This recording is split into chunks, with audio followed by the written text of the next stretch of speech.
everybody. Tonight we're debating what is best for the world, Islam or atheism, and we are starting right now with Randolph Richardson's opening statement. Randolph Richardson is the president of the Canadian Atheists, which advocates for freedom, atheism, and atheists. Thanks for being with us, Randolph. The floor is all yours. Thank you, James.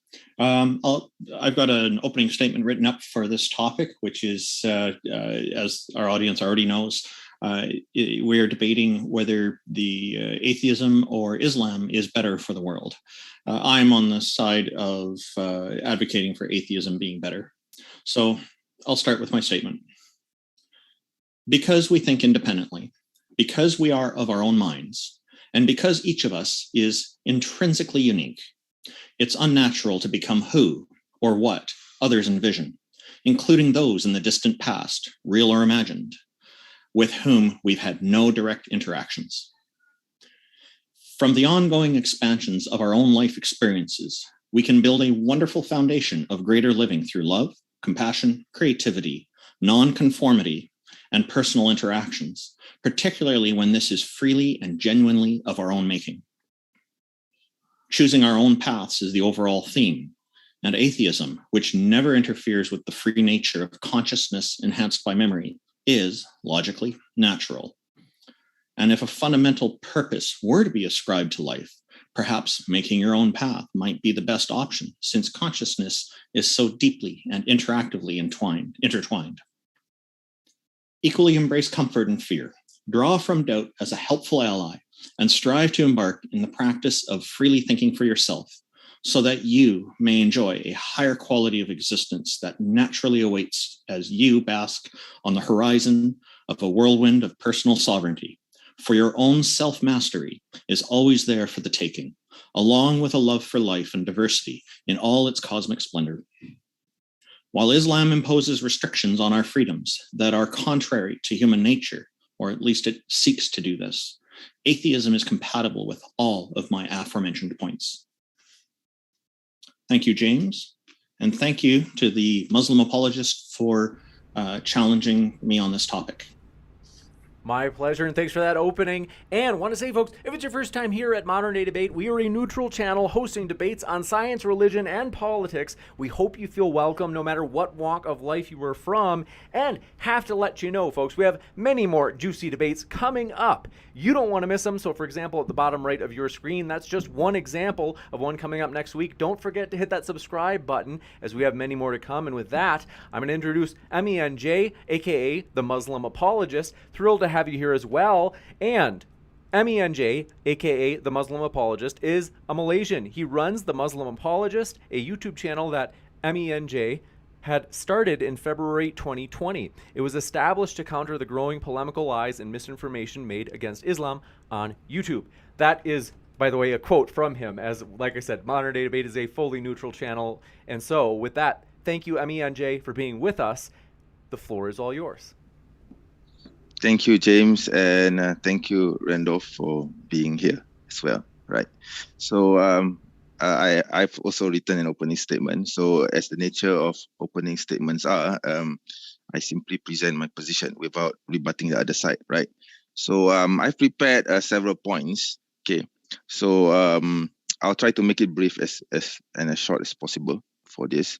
So Islam has a lot of principles that proves that Islam contributes to the betterment of mankind. So I've just reduced it to just 5 major ones. So the first principle that I would like to touch on is the principle of family. So Islam stresses on the role of the man and woman in a family, and it has a proper order on concerning marriage and divorce.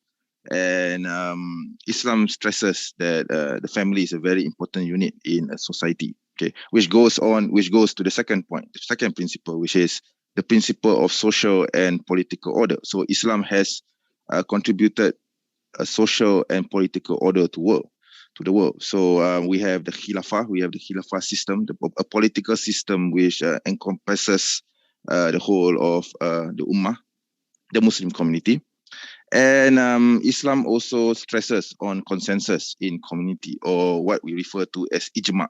in Arabic. Okay, basically this consensus is to fulfill the divine will, meaning the divine will of concerning vision, social cohesiveness, and to put that into action. All right. So in relation to this, there is the third principle, which is the principle of economic order. So Islam has contributed to the economic order of mankind as well. And I would like to take the opportunity to quote the Pakistani philosopher Muhammad Iqbal. Dr. Muhammad Iqbal has said, the economic action is the expression of Islam's spirituality. So from this, we can derive that Islam does stress on the importance of economy as being part of, being beneficial to man. So we have Islamic finance, we have profit sharing, al-mudarabah in Arabic, and we have the systems of zakah, which is the tif, and sadaqah, charity.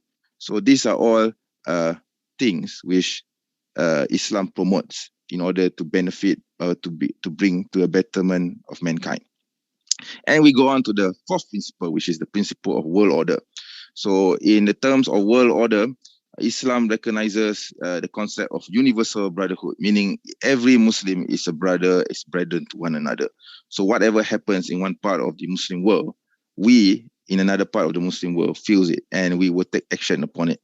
And this is expressed historically via the Madinah Charter, where the Prophet Muhammad sallallahu alaihi wasallam, peace and blessings be upon him, he conducted an agreement between the Muslim community in Medina, the city of Medina, with the Jews who were living in the city at the time, and this is enshrined in the charter itself, which I could get into later on during the course of this debate. All right, and the goal of all this is to achieve Pax Islamica, basically a new world order based on an order of peace under Islamic law. Right, so there are many things which I can elaborate here. So again, I will leave this for the due course of the debate. And finally, we have the fifth principle, which is the principle of aesthetics or Islamic art. So Islam has contributed a lot to art and beauty. Okay, so this is expressed in the Arabic of the Quran, for example. And we have visual arts. We have arabesque, geometry, architecture, etc., which are all due to Islamic influence and culture. As well as we have calligraphy. Arabic calligraphy is also due to Islam. And yes, and with that, I close my opening statement. Thank you very much for giving me the opportunity. Thank you, Randolph, for being here. Thank you, James, for hosting. Right.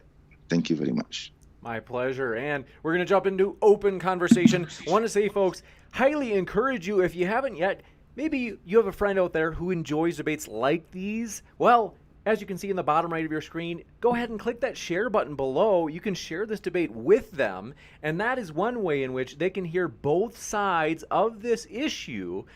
You could say from each side bringing the best of their arguments to the debate. So highly encourage you to do that, as it kind of, you could say, brings a little bit more balance to the world. So with that, we're going to jump into open conversation. Thanks so much, Randolph. And Amia and Jay, the floor is all yours. Well, I'm glad that you laid out those principles. Thank you very much. Those are those the 5 pillars of Islam, or are these a different set of principles? No, they are not the 5 pillars of Islam. Okay. These are just basically a summary of what Islam has given to the world. So this is basically something which I referred to, and I've just summarized it. Of course, there are more principles than this. I've just for the purpose of this debate, of course, I just summarized it to just 5. Yeah. I do have some questions for you then. Like with number 1, you talked the first point, and I'm going to ask you questions about all 5 of them.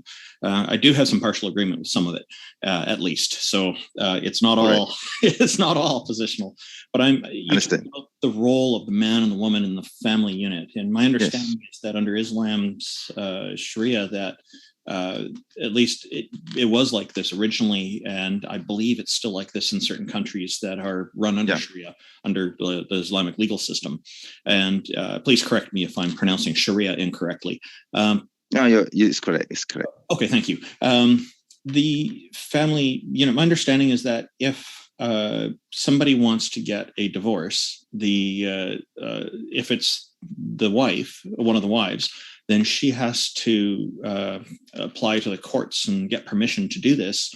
And in many cases, it's interpreted, as I understand, she needs permission from her husband to do that. But the husband doesn't need permission to divorce her. This to me is not a fair and just family unit, because it's not balanced. It's not providing equal opportunity to both spouses based on their sex, and I consider this to be an injustice. Human Rights Code also would agree with me on this. What are your thoughts on this? Perhaps you can clarify what you mean by the family and the authority that men and women have in such a relationship. Yeah, sure. Actually, you got that part a bit incorrect. Yeah, just hope you're not offended by that. I'm not offended. If I'm incorrect, I want to be corrected. Yeah, all right. Yeah, I'm sorry, sir. So I'm going to explain it to you. So basically, what you just described is the process of what we call fasakh. So so just to explain everything from A to Z, the Muslim man, okay, the husband has the power to pronounce the divorce, which we call talaq. And this divorce can be pronounced directly without going to the courts. And it's only the legal process that comes after that. Is just, that's just a recent thing. All right. That's just a recent process. Okay. Does the wife have the same authority, or only? Yes, I'm just going to that. Okay. So that's basically the man for the husband. So for the woman, for the wife, if let's say the husband is an abusive person, is someone who was in jail several times, was someone who did not treat the wife well, or for some reason or another, the wife can go to the to the court, or to the or what we call the Islamic judge, the qadi, and apply for what we call fasakh. So she can do that directly without asking for any permission from the husband. Okay, she can just go directly to the qadi, and the qadi will hear her case and will decide as to whether this case deserves a hearing or otherwise. Okay, so the process isn't that straightforward, but in the end, the woman, if the qadi determines that the marriage is a failure and that the woman is right, therefore the divorce will continue with or without the husband's permission. Yeah. Yeah, but she has to apply to a third party for that, where all he has to do is choose to divorce, and that's it, based on what you just said. So that's not fair. That's not an equal situation, because if she wants to be out of the situation, she has to get a third party's permission for that, but he doesn't. And I consider that. Well, the thing is, in Islam, we have a different understanding of what is equality. Yeah? Because you see, in Islam, the man and woman are equal, okay, in terms of rights, but they are not the same. All right. So a man, the husband, it's not equal rights as understood by in other systems, right? But in the Islamic system, a man has his rights and a woman has her rights. Okay. Yeah. So the process of going through each party's rights are different from one another. So if a man has this, a woman has that, right? It doesn't mean that a woman is not equal to the man, right? So this is how Islam works. So the men and women are not considered equal, and I understand in the courts that not in the terms that is understood by the Western side. Yeah. Mm. Well, I'm looking at from a naturalistic point of view here, just based on logical facts. The man has two avenues of ending the marriage. One is he can declare it on his own independently, or number two, he can seek third parties' judgment on it. No, he doesn't need to seek a third party. He doesn't need to. He doesn't need to. No, he doesn't need to. He just pronounce it on the third party thing is it's just a legal process that comes after pronouncing the talaq, where in a modern Islamic society, we have the courts to process talaq pronunciations after. But in traditional Islamic civilizations, societies prior to this modern conception, we don't have courts to pronounce to process talaq pronunciation. So that is why. So that came much later. Yeah. So I think that it's unfair, because either party should be able to, either spouse should be able to end the marriage the thing without is, having to seek permission from a third party both for it. both sides do have the right to end the marriage. It's just that the process is different, and the woman cannot be given absolute power to do this because the man is still the maintainer of the house. So if a woman is given the right, the same equal in your understanding, that is, if a woman is allowed to pronounce the talaq, this is not a slight upon a woman, but it's just that, the nature of a woman is that, she's emotional. Sometimes she, when she's under due stress, a woman is always psychologically more affected than a man. This is accepted in science. So what if the woman suddenly pronounces the talaq without thinking, without being rational about it? So you see, so it will cause chaos. If both sides can do it, then it will be chaos. So there has to be a balance. So this is how Islam maintains the balance in the family unit. Did you know that there are female police officers who don't react emotionally, just like the male counterparts in the same police force, and that they're also serving in military and not having these exhibiting these extra emotional behaviors that you're talking about? I think that whatever science you're using, I question it. I don't believe it's true. In fact, there are many women in the world who are far better at not being emotionally unstable, and there are many men in the world who are emotionally unstable. So it actually goes both ways. And in my experience, I'm not seeing that with all the people I've conversed with over the years. I'm not encountering more emotional outbursts from women. I'm finding it's generally pretty even. So I think that's an excuse that I can't accept, that the science demonstrates that. I would respectfully beg to differ, of course. Well, you're saying that I'm not understanding, and so what I'm seeing is that women are not having the same authority in the marriage as the husbands. So they're not equal partners in the marriage. My wife and I are equal partners in our marriage, and we will communicate when we have to make a decision, and it's in both our best interests to do this, and I like it this way. So I would not be comfortable in a marriage where my wife had less or more power than me. I definitely want the authority to be equal.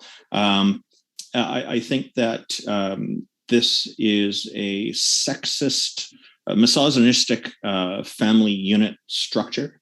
And I think it's bad for the world because it puts one person at a lower, having less authority than the other. And if for example, let's consider a marriage where the man is more emotionally unstable and the woman is more stable emotionally, then if that's the justification, then she should have more authority and power than him, according to the Islamic family unit.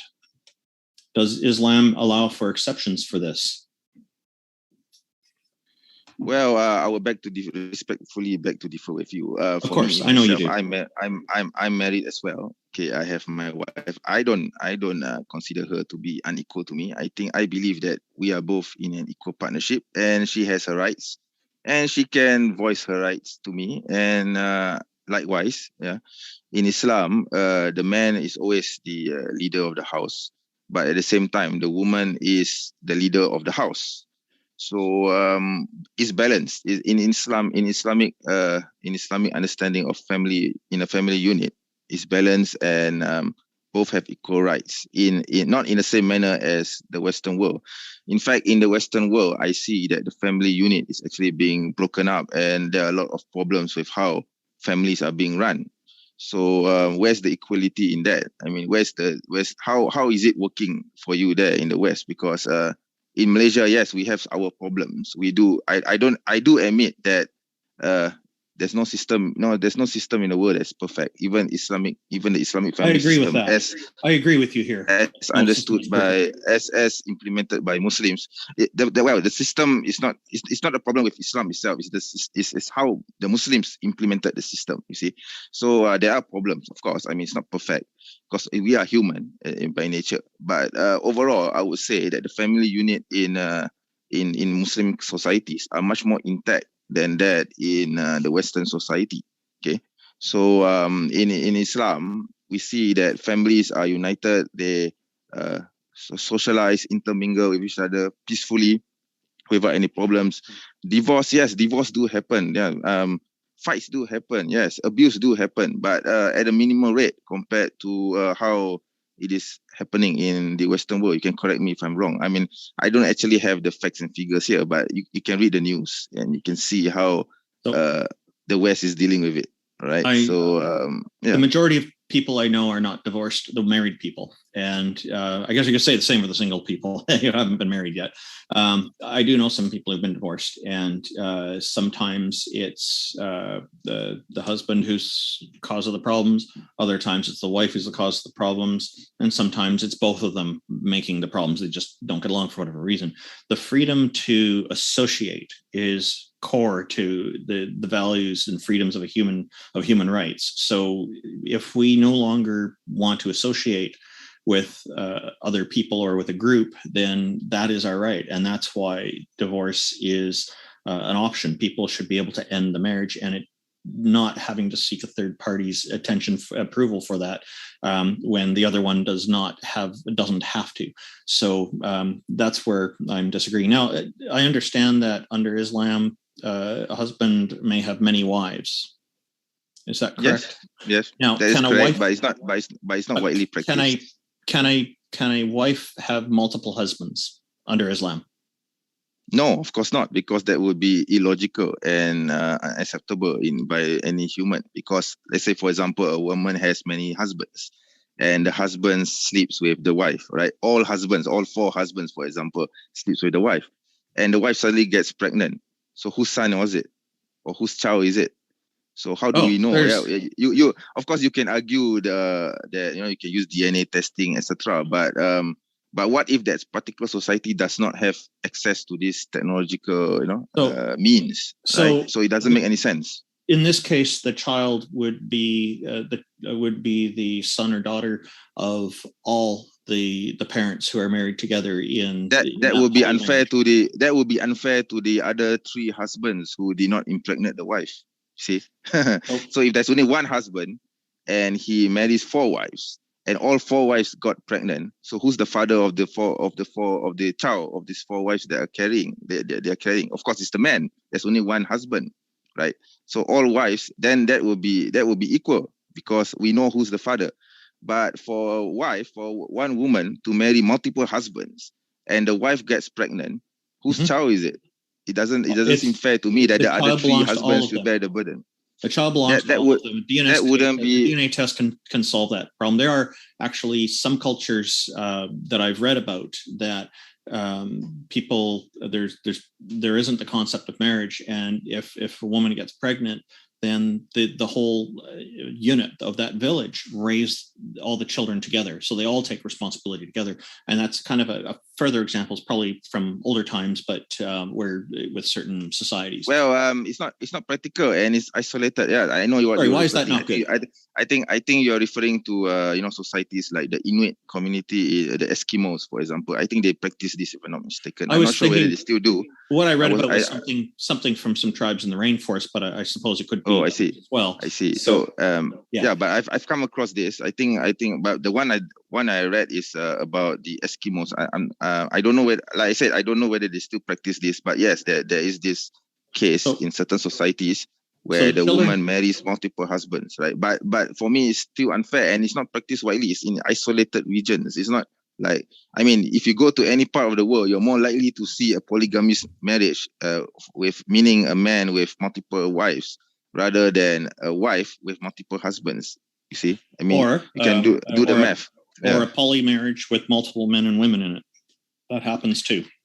What happens is the child now has, instead of they have more parents looking after them, and they get more attention, and they can end up having a better quality of life. So, and we don't want to turn this into a whole marriage debate, obviously, but I think I find that the family unit being promoted under Islam, as you described it, to be sexist and misogynistic against women, obviously, sexist against women. So that's problematic for making a better world, because as soon as somebody is one class of people. It puts people into different classes, you see. And so when people are in a different class with less power, less authority, then they are automatically a lower class. And that does not make for a better world order, in my view. That puts people arbitrarily down into a lower position when they could be quite capable of being in the position of higher authority and higher power. So that's my view. I think you and I obviously disagree on this point. And if you want to say something briefly in response to that before we move on to the second point, I'm quite happy to do that. Sure. Of course. Thank you, Randolph. So basically, I respect, of course, I do appreciate your opinion, but of course, I respectfully, I have to disagree. And I see that the Islamic world, the Islamic understanding of a family unit is being practiced throughout the Muslim world, and it's working quite well. And there's no disintegration of Muslim communities. Yeah, of course, there are some societies where the woman is being abused. Due to cultural and traditional reasons, nothing to do whatsoever with Islam. But overall, speaking, I would say that Islam has maintained a balance between the husband and the wife. And I would say that Malaysia is one good example of this. So that not just Malaysia, there's so many other countries in the Muslim world. For example, maybe I would say Turkey, maybe, yes. And some countries in the Middle East, they actually do very well. Like, for example, UAE, Qatar. Yeah, I wouldn't use Saudi, but Saudi, I think they are reforming their system. And Jordan, yeah, there's so many countries in the Muslim world where you can see there's a balance between the family unit, the husband and the wife, especially. Yeah. Okay, thank you. I'll probably have final comments at the end. I've made a note. So, because I want to move on to the next point. So the next point you brought up was the principle number 2, the principle of social and political order. And you talked about consensus in community. And I wonder, with this consensus in community, if a community's census could make cause for change to the Quran, the Holy Quran. Is this something that would be permitted under Islam if it is a principle of consensus in community is to be taken genuinely and naturally in its fullest? Or are there restrictions against that? Could you repeat that? Because I didn't quite get, you were breaking up just now. I couldn't get no problem. Yeah. So your second point, the principle of social and political order, you talked about consensus in community. So if the community as a whole, most members decide it's a consensus that they decide altogether that there need to be some changes made to the Holy Quran, would that be permitted under Islam? No, definitely not, because the Quran is the revealed word of God. We believe that the Quran is the word made book. So how could that be possible for someone to change anything from the Quran? Okay. So when I'm referring to, just to clarify, when I say a consensus in community in order to fulfill the divine will, I was talking about the concept of ijma. So the concept of ijma is that when there is a certain problem, the community comes together and decides on that issue. For example, I'll give you an example. For example, maybe let's say there's a problem in the community. Okay, maybe there's a lot of problems involving, let's say an economic issue, right? Maybe one family is has a problem with struggling with their livelihood, etc. So the community comes together and decides on how to resolve that issue. So there's one example. So what you're saying, your example just now wouldn't fall under consensus, because that would be tempering of God's word.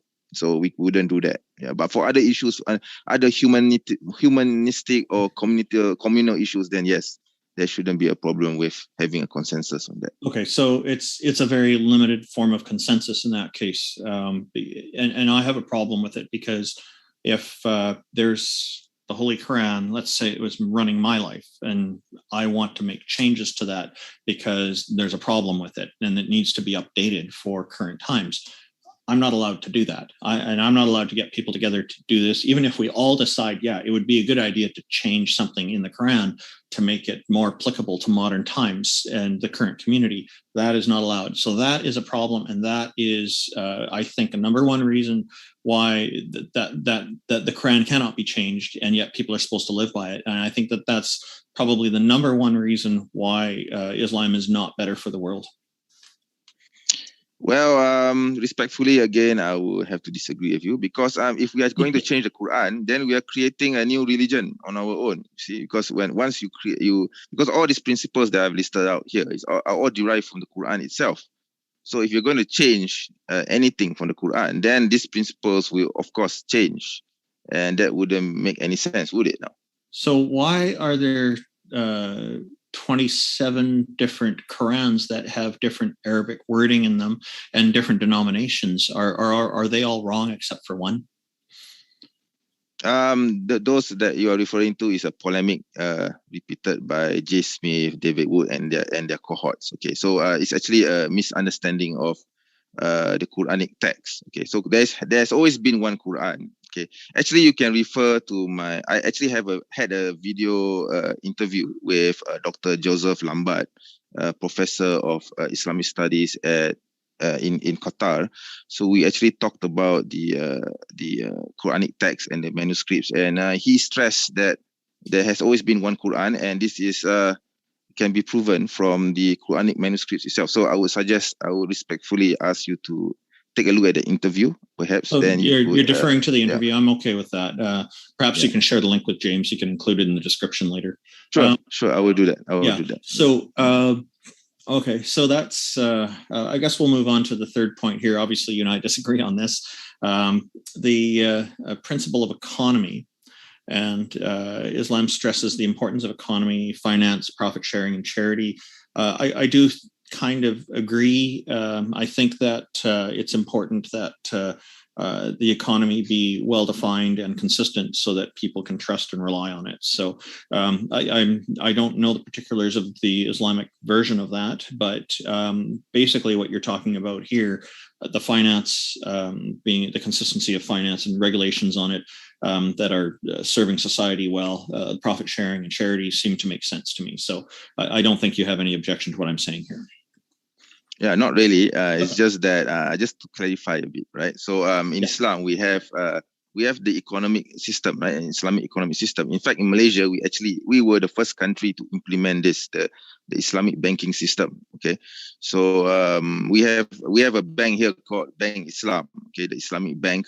And there's another Islamic bank as well, Bank Muamalat. So we have these two Islamic banks in Malaysia, and the other conventional banks have also adopted this Islamic system, and they have Islamic savings accounts, current accounts in their respective system. So basically, I would say that Malaysia is the pioneer in the promotion of the Islamic system. So the Islamic system in Malaysia, we have something called basically the principle of Islamic the economic principle in Islam is that we are not allowed to have interest, okay, or what we call riba in the Islamic correspondence, okay, economic correspondence between one another. We are not allowed to charge interest for anything or any trading involving money. We cannot have interest in it. So what this economic system does is that it removes this concept, and we introduce a concept called profit sharing, al-mudarabah. So to be honest, I'm not really fluent in the details, but you can refer. Basically, this is the principle. Yes. So if somebody borrows money from the Islamic bank, they have a zero interest loan. Is that right? Zero interest loan. That's correct. Wow. So, and can anybody borrow money from that bank, or and are there any fees that they have to pay? Anyone can borrow money from the bank. It's not limited to just Muslims. It's just the Islamic principle. How do they make a profit, or is it meant not to make profit? Al-mudarabah, profit sharing, meaning so the money that you borrow from the bank, when you pay back the bank will invest it into another system. So the returns from that system, it will be put into your account. if there is profit sharing. If there is no, sorry, if there is any profit being made. If there's no profit, then you get zero, of course. But usually there is profit. Yeah. Well, where's the profit come from? If if you're borrowing money at zero interest, then there's no profit being made there. That's the profit comes from the profit comes from the bank making money into other trades or other businesses. So the way when banks are lending money, what they're actually doing is they're selling money to people, and they sell it for they'll charge fees and they'll charge interest, and that's how they make their money. Do the Islamic banks charge fees? Well, maybe a nominal fee, administrative fee, but not interest. Yeah. What would be an example of a nominal fee? Maybe administrative fee for maintaining the account. Maybe an annual fee, for example, of let's say, for example, in Malaysia, it probably like 10 ringgit or 20 ringgit per year, per annum. So something like this. Yeah. But the money that the bank earns, it will go into trade. Like I said, it goes into trade companies, maybe public shares, for example. So the profit from these public shares we put into your account and split among the account holders. Yeah, that's how mudarabah works. Okay. In its basic form. I of course I have to clarify that I'm not an expert in Islamic finance, right? Okay. But this is how I understand it, right? So I do think that would be good for the world to lend money to people at zero interest, and it would depend on what the fees are. I need to look into the details of that aspect. Obviously, if the fees work out to be about the same as standard interest at typical banks today that are not Islamic, then that's basically just giving interest fees a different name and still charging, in effect, still charging interest, but doing it in a different form. It's just word games. But, it depends on what the fees are. That's something interesting to look into. All right. Thank you for that. Sure. You mentioned principle of world order. Islam recognizes all Muslims as brothers and sisters. I think you just said brothers, but I think you meant brothers and sisters, right? Yes, I do. I do. Yeah, brethren. Yeah. Yeah. I guess I'm being charitable here. The goal you said is peace under Islamic law, under Sharia. Now, yes, that's right. Thing is, when I look at certain verses in the Quran that talk about treating non-Muslims very badly, killing them, for instance, and we got into this in great detail with me and Nadir Ahmed debated on this very channel, Modern Day Debate. I saw that. I saw that December. Debate. Yeah. So you remember 489, and then the spot check and the next two afterwards. So that was an interesting exchange. I found it very, very enjoyable to go back and forth with him on it. And I called those spot checks the three annoyances, and that seemed to stir a few things up. Now, the problem that I see with this is that it's excluding non-Muslims, or in a way, for anybody who doesn't conform to Islam is pressured to conform. They're pressured to follow the Sharia, follow the rules and things that are recommended in the Quran, and to emulate many of the characteristics of Muhammad, the Prophet. So, to me, these are restrictions that are being put on people, and I find that where people are limited, where their freedoms are limited, that their life satisfaction is not where it needs to be. It could be a lot better if they have more options. And so I'm very much against limiting options. I'm very much in favor of the freedom here. So the principle of world order in the vision of Islam, to me, doesn't seem like the best approach to use, because the Quran was written around 1400 years ago, and or Islam came to be around 1400 years ago, I should say. I don't know when the Quran was written. I understand there's some debate about that, but approximately 1400 years ago, Islam came to be. So today, the world is very different. We have technology, instant communication, and all sorts of different things. The ability to travel fast to different places and grow food more efficiently, and all sorts of things in modern medicine that helps people. and we have a better understanding of psychology as well. So a punishment-based system has been shown not to work as well as a rehabilitative system. And so I think that it seems to me that where the Quran is it doesn't fit with these current modern times that we're in, and doesn't bring us to a peaceful world. It brings us to, and it's been said many times that when you look under regions that are that you have multiple denominations of Islam, that people are sometimes against each other and even trying to kill each other off if they refuse to convert to their denomination. So this doesn't look to me like it's working very well. Islam, that is. I think I need to clarify certain things. Okay. So there are some things which I agree with you, and there are some things which I don't know, obviously. So just to clarify certain things, all right? What do you agree with, first of all? Let's get that out of the way. Yes, I agree with you that there are problems in the Muslim world, right? So certain parts of the Muslim world that Muslims are killing Muslims, but this is not due to Islam, to the Islamic principle. It's just that Muslims either misunderstand how the Quran is being interpreted, how the Prophet Muhammad sallallahu alaihi wasallam, by the way, that means peace be upon him, right? Peace be is being how he practiced Islam.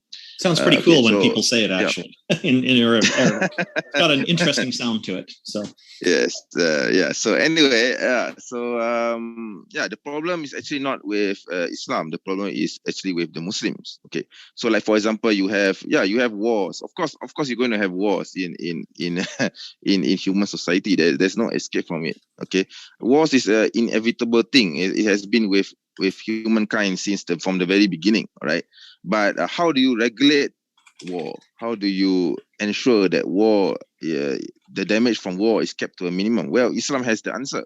You see, so Islam actually, in the modern society that we live in now, we have the Geneva Conventions and all those conventions that the international law, which regulates warfare, right? But Islam has predated that by several centuries by introducing laws and regulations regarding warfare, for example. So, for example, like the Prophet said, Sallallahu Alaihi Wasallam said, if you want to go to war, you cannot kill the civilians, you cannot burn the trees, you cannot destroy churches, etc. So all these principles are actually it's actually now only enshrined in conventions like the Geneva Conventions, etc. You see, so and you said at the beginning that since Islam was written 1,400 years ago, therefore it's impractical with today's. No, I'm not saying. To be clear, I'm not saying because of its age it's not compatible. I'm saying that I'm pointing out that it's been around for a long time, and you've even confirmed for me that it's not. It can't be updated, even if there's consensus in community on it. So there's, I'm saying that it's not really fitting very well with the needs of people in the current times here. I think also, I'll tell you, I don't think it fit very well with people in past times either, because the biggest fundamental problem I have with it is the imposition on people's freedoms. Okay, so anyway, I would say that Islam is updated. I mean, the Quran is updated with even current times, even though it was written it was been around for a long time, because it understands the nature of men to go to war. And like, for example, the example that I gave, for example, warfare, Islam has already regulated it. Okay, so as I mentioned, so I think you mentioned something about what was it again? Maybe you can repeat some of your points again. Sorry, I can't recall. Which points? Sorry, what I just said to you now. The earlier points. The main one. Regarding the main ones. Yeah. The primary one I just mentioned is that the imposition on people's freedoms is the issue that I have with it, because it's not only is it limiting the people who choose to follow it, it's limiting those who are forced to follow it. And okay, I was going to sorry, thank you for reminding. I was just going to touch about that. So okay. So you were talking about people, humankind, or non-Muslims or Muslims living in an Islamic society, for example, and that if that is the case, then maybe non-Muslims are required to follow Islamic law, etc., and therefore that will impede their freedoms. Well, I would say that is the same thing for Muslims living in the West, for example. I mean, Muslims are a minority in the West, so when Muslims need to conform with the laws of the land. So has that been a problem for Muslims to do this, to do so? So why should it be a problem for non-Muslims to follow the laws of the land? I find it interesting that you are emphasizing Muslims being a minority. See, here in Canada, everyone has the right to be part of a religion, to express themselves freely, to associate with different groups, to have opinions. Yes, all these kinds of things Islamic, are protected here. yes, in Islamic society is the same thing. Hang on. The same thing. But hang on. In Saudi Arabia, for example, if somebody is discovered to be someone who doesn't believe in God, then they will be categorized under the legal system as a terrorist and then sentenced to 1,000 lashes followed by death. This was something that was discovered, I think, by the Dawkins Foundation a few years ago, and a number of years ago. And others who live in Saudi Arabia have told me about the 1,000 lashes part of it. So it doesn't sound good. Even if they're just being put to death without the lashes, that's still terrible. Or if they're only getting one of those, that's an imposition. Whereas here in Canada, people are free to be Muslim or non-Muslim or Christian or Jewish or whatever religion they want, or none at all, is in the case of atheism. So I do think that, and we're also free to critique each other's viewpoints and religions and whatnot, and non-religions. So like what you and I are doing here. So this to me is a better way to live. I think Saudi Arabia shows an example of people who are having to fit into, they're basically applying everything under Islamic Sharia is my understanding. And they're very often cited as the example of what an Islamic society would look like, because being a legitimate Islamic society. Now, I know there's other countries that are under Islam as well, but that's a big one. So that's why I mentioned that. Yeah, well, why out of all the 100+ countries that that are available in the Muslim world, why do you have to pick Saudi as an example? Because Saudi doesn't represent me, okay, even though I'm a Muslim. Because it's no, it's not. No, country. actually, the largest number of Muslims in the world is not in. It's not probably in Saudi. Iran. No, not even Iran. Where? It's actually Indonesia. Oh, yeah, okay. Yes, it's actually Indonesia, and it's a country next door to me, Malaysia. So so actually Indonesia and Malaysia. Sorry, I just need to clarify this. So Indonesia and Malaysia, we are actually culturally linked together. Okay, even though it's a separate country, but speak almost the same lingo. All right. So if you count Indonesia and Malaysia and the other countries, one or two countries surrounding Indonesia, which are related to Indonesia, it's quite a huge number of Muslims here. So we are actually the largest number of Muslims in the world. Well, Indonesia has a constitution that guarantees religious freedom along with other freedoms, but it's not actually used. And what they have in Indonesia is a law that I think by 18 or 19 years old, a person has to choose from one of 5 religions to be a part of. And if they don't make that choice, they stay in prison for that whole time. And if it takes them 2 weeks, then their sentence is doubled by the time they decide a religion. So they have to suffer for another 2 weeks.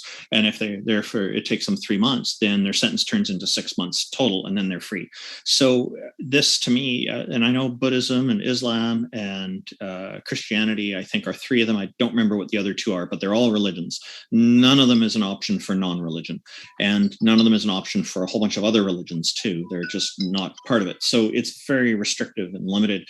And my understanding is the majority of people there are Muslims, and not everybody. And somehow this is seen as fair. And I don't see this as freedom. This is still a restriction, still an imposition. And even if it's 5 or 20, it's still restricted. It's not wide open and free. So I do think that that's also a failure. I guess it's not as bad as Saudi Arabia, but it's still pretty horrible in my view. Well, I wouldn't say the Indonesian political system is a representation of Muslims, because they are secular. Okay, they have this thing called Pancasila, which is a secular ideology. So I wouldn't say that is a fair assessment of how you view the Muslim world. You should actually view the Muslim world collectively, because the Muslim world is not homogeneous. Okay, it's fractured, and there are multiple you mentioned countries. Indonesia, so that's why I talked about the problems with Indonesia. Yes, I know. I was talking did, Saudi Arabia first, and you said, why choose it? And then you directed me to Indonesia and Malaysia. Yeah, so from those two, I took Indonesia. I did, but I was just trying to point out that what happens in Saudi doesn't really represent Muslims. So what happens in Indonesia doesn't necessarily represent me as well. Okay, so whatever happens in Malaysia doesn't represent other Muslims in other parts of the world. So you cannot judge Muslim society based on just one country or one individualistic country or one individual system. I think when you see large populations proud of their society in the way it is in places like Indonesia and Saudi Arabia and other places, saying that that is representative of Islam running a country, and we're seeing it happen, I do think that that's reasonable to judge by that, because there's such a large, it's almost a consensus, which Islam apparently supports. It's one of the principles to support consensus. But if you're going to use that argument, then I'm going to have to use, examples like China or North Korea as a representative of atheists. Will you agree with me on that? If that is the methodology you're going to use, you're not going to agree with me on that. I'm pretty sure you wouldn't agree with me using North Korea and China.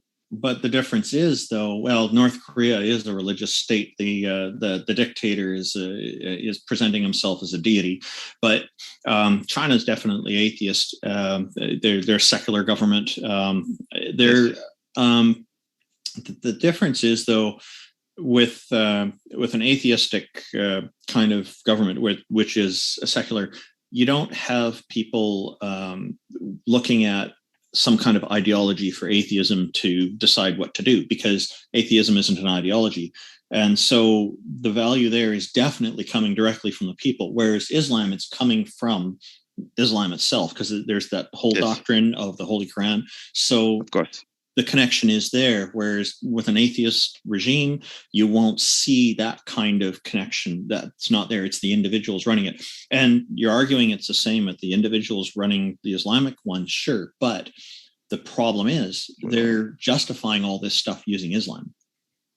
There's nothing that can be justified with atheism that's going on in China, the good stuff and the bad stuff, because atheism isn't an ideology. So people are free to make things, and we hopefully make the best decisions for ourselves. We don't always do that. We see demonstrations of that with Islam and other religions. We see demonstrations of that with atheists. But the problem is with when there is a religious doctrine that people are basing it on, and this doctrine cannot be changed, even if the whole community thinks it should be, which you also admitted earlier, then people get stuck, and you're limiting people's the person's progress is limited. People can't question it. People can't push back against it. Can't say get rid of this thing. It's not allowed, and that's a problem. Whereas with atheism, things can be changed if the people want that. So can things change in China if people decides to overthrow the government, the atheistic government, and install a religious order? So that's the thing. If governments do get replaced from time to time, unfortunately, the current government is there to stay until the end of the life of the current leader. But once he's removed from that picture, hopefully things will change in that regard. I'm not certain that democracy would work really well in such a large society. I think a different system is needed that includes many democratic characteristics. But I don't think that just saying everything should be run according to Islam is going to make the world a better place. If the whole world is run under Islam, people would be required to go along with all these things. And what we see in countries like Saudi Arabia and Indonesia, where it's practiced, is that people are going to prison for thought crimes. Sorry, what crimes were you saying? Sorry, what crimes? Thought crimes. I didn't get that. Crimes of thinking, thought crimes. Sorry if my microphone's breaking up. Okay, it's all right. Yeah. So anyway, thought crimes. No, we don't persecute people for thought crimes in Islam. Yeah. I mean, if other countries are doing it, it doesn't mean that it came from Islam. See, it probably came from the authoritarian leader. Yeah, but the problem, it's definitely not Islamic. The point I made was that people are using Islam to justify those kinds of wicked policies. And in you China, look in the book. it's pretty much. But the thing is, in China, it's also the same thing. You can be persecuted for having even a religion. So how is that any better than the Islamic system that you? No, claim? actually, they don't prosecute people for being part of a religion. That's They do. actually wrong information. Yeah, they do actually. I have information from China where religions are discouraged, and most of them are actually practiced underground. Okay, religions are regulated quite strictly in China because China's concerns are that people are going to use that to try to interfere with the political system. And they are basically, the people who are getting into trouble there are already know that it's the law that you don't interfere with politics and bring your religion into it. And so if they bring the religion into the political sphere and say, do this and change all this, that's a problem. Now, I'm more in favor of a system that allows for political dissent publicly and whatnot. China's reason for it will be because the population is so large, and if they were to basically to allow that could create some major problems in their society. That's what the government perceives, and so that's where you see the problem. So people talk about how Islam's not allowed to be practiced in China, which is not true. Last time I looked it up, there were over 50,000 mosques throughout the whole country. That's a lot of people practicing Islam. Yes, Islam. And I do concede that. I have friends and relatives in China, mostly friends, and they are they tell me that there's people that are doing it, but they're they don't see a lot of people who are religious. Most of the people there are not, but they see them. They see Christians. They see others as well. So if you go close to the border by India, there's more Hinduism that you see in the Chinese culture there too, because it spread, it traverses the border, right? So there's local influences like that. So, I don't want to try to defend China or any other country here. It's just I think that I'm not going to accept the misinformation about it.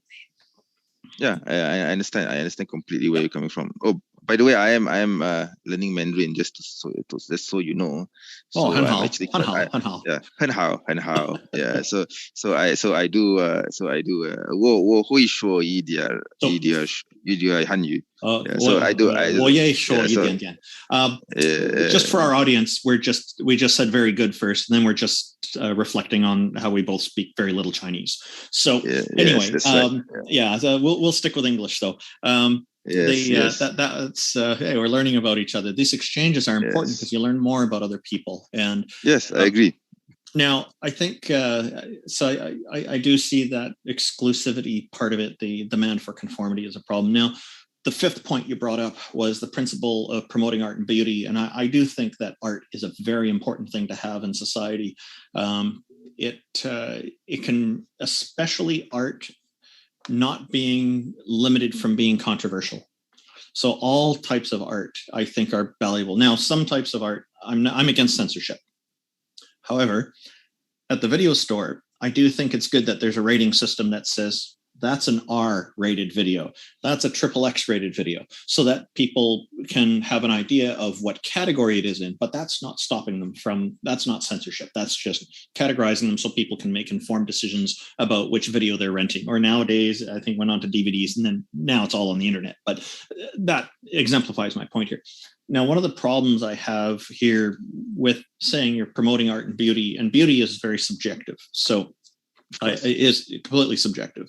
But I still like the principle of promoting all these things and discussing what is beautiful and what is true and all these sorts of things that Christopher Hitchens promoted as well. That's where I'm getting that from. So if it's true that Islam is promoting art, and to promote art must not be something that's censored. It must be a wide open playing field if you're genuine about promoting art. Then why is it that so many Muslims were objecting to drawings of Muhammad? Well, to draw a picture of the Prophet or any prophet for the matter. It's not just Muhammad, limited to the Prophet Muhammad, by the way. Sallallahu Alaihi Wasallam. It's also if you draw a photo or a picture or in a derogatory way of Moses, for example, alayhi salam, or of Jesus, alayhi salam, in a demeaning and humiliating manner, then yes, we Muslims would be offended regardless. Yeah, it's not actually the drawing per se that offends Muslim. It's the way the drawing was representing the Prophet Sallallahu Alaihi Wasallam. Just to point out, there's a large audience here. You might have just given people ideas on more kinds of drawings they can do that could cause trouble. Yeah, I mean, they are free to do it, but they're going to. Yeah, I mean, if they want to do it, it's up to them. But they're going to answer to God. Right. That's the important point. It's up to them. And that's the thing, like after the 9/11 tragedy in New York, with the Twin Towers being taken down by airplanes, there were people who were talking about drawing the picture of Muhammad, the Prophet Muhammad, and then people were questioning it, and many media organizations were refusing to publish this in their newspapers, almost all of them, out of fear of reprisal, violent reprisal, of being bombed at their headquarters and all this kind of thing. So when the world sees this, we're not seeing this as a religion of peace. We're seeing this as violence being perpetuated to defend a principle and to impose the Islamic rule. It seemed to be presented as a rule under Islam that the Prophet Muhammad cannot be depicted. And then people were saying, why is Islam suddenly taking over and trying to put itself as more important than my legal system that is in my country that ensures freedom of expression? Now, if a person doesn't want to draw these things, that's their choice, right? If they want to draw it or not, but it should be their freedom to do it. Now, here in Canada, the Muslims here all have freedom of expression all for them. They can draw in any way they want. I don't know a single Muslim here who's drawing pictures of Muhammad. So, but it is available to them under law. There's nothing illegal about it. So they're choosing to be part of their religion, which forbids it, and they're following that. That's their choice. That's fine. So again, I see the problem. Limiting the expression of art, I think, is bad for the world. Okay, well, I have two responses to that actually. So the first response would be, sure. Let's say if I were to draw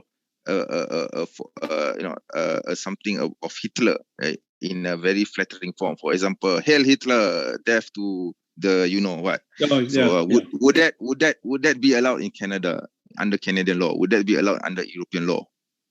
There are people here who do that, and they don't get arrested for it. Yeah, but let's say if I do it in France, for example, or in Austria or in Germany, would I get arrested for it? I suspect in Germany you very likely would, because the history and whatnot. And I do think that they're limiting people's freedom of expression. Now, the issue is, the delineating factor is that if you're doing these things to promote people and get people riled up and acting violently and trying to cause other problems, then you can be held liable for that. You can be charged for that because you're perpetuating. But hatred. Then I would argue, I mean, someone who draws something like this, I agree with you, it's hatred. But if someone who thinks that it's not hatred, the same way as you would view someone who drew, unflattering pictures of the Prophet Muhammad, Sallallahu Alaihi Wasallam. If someone were to do the same thing, but instead of doing it to the Prophet, they do it to Hitler in a very flattering and honorable way, in a way that praises Hitler. We know what Hitler did during World War II, and that Nazism is criminalized, and yet they are doing this, and it's against the European law in any country, and yet they're doing it anyway, and people, and the law will be enforced upon them. How is that freedom of expression then? Are you assuming that if people draw the Prophet Muhammad in a bad way, that it's going to cause people to act badly and be violent? Yeah. That's another thing I need to clarify. I don't agree, of course, with people threatening to bomb or destroy officers just because they drew unflattering caricature of the Prophet. The feeling I have of you is that you're the type of person to disagree with that. Yes. And I think that's quite reasonable. Let's put it clear, right? I don't agree at all with threats being made against officers who want to destroy them simply because they insulted the Prophet.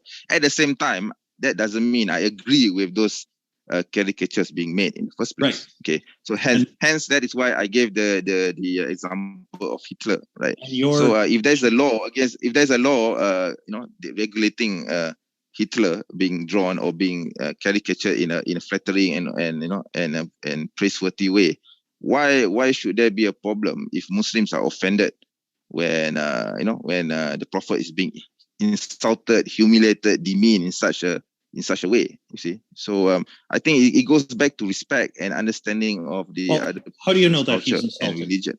Yeah. How would you, respect. How could you possibly know? I mean that I've being seen a caricature or horrible drawing of the Prophet, or what they claim to be the Prophet, wearing a turban made of a bomb. And how is that? Something like this, something like my turban here, right?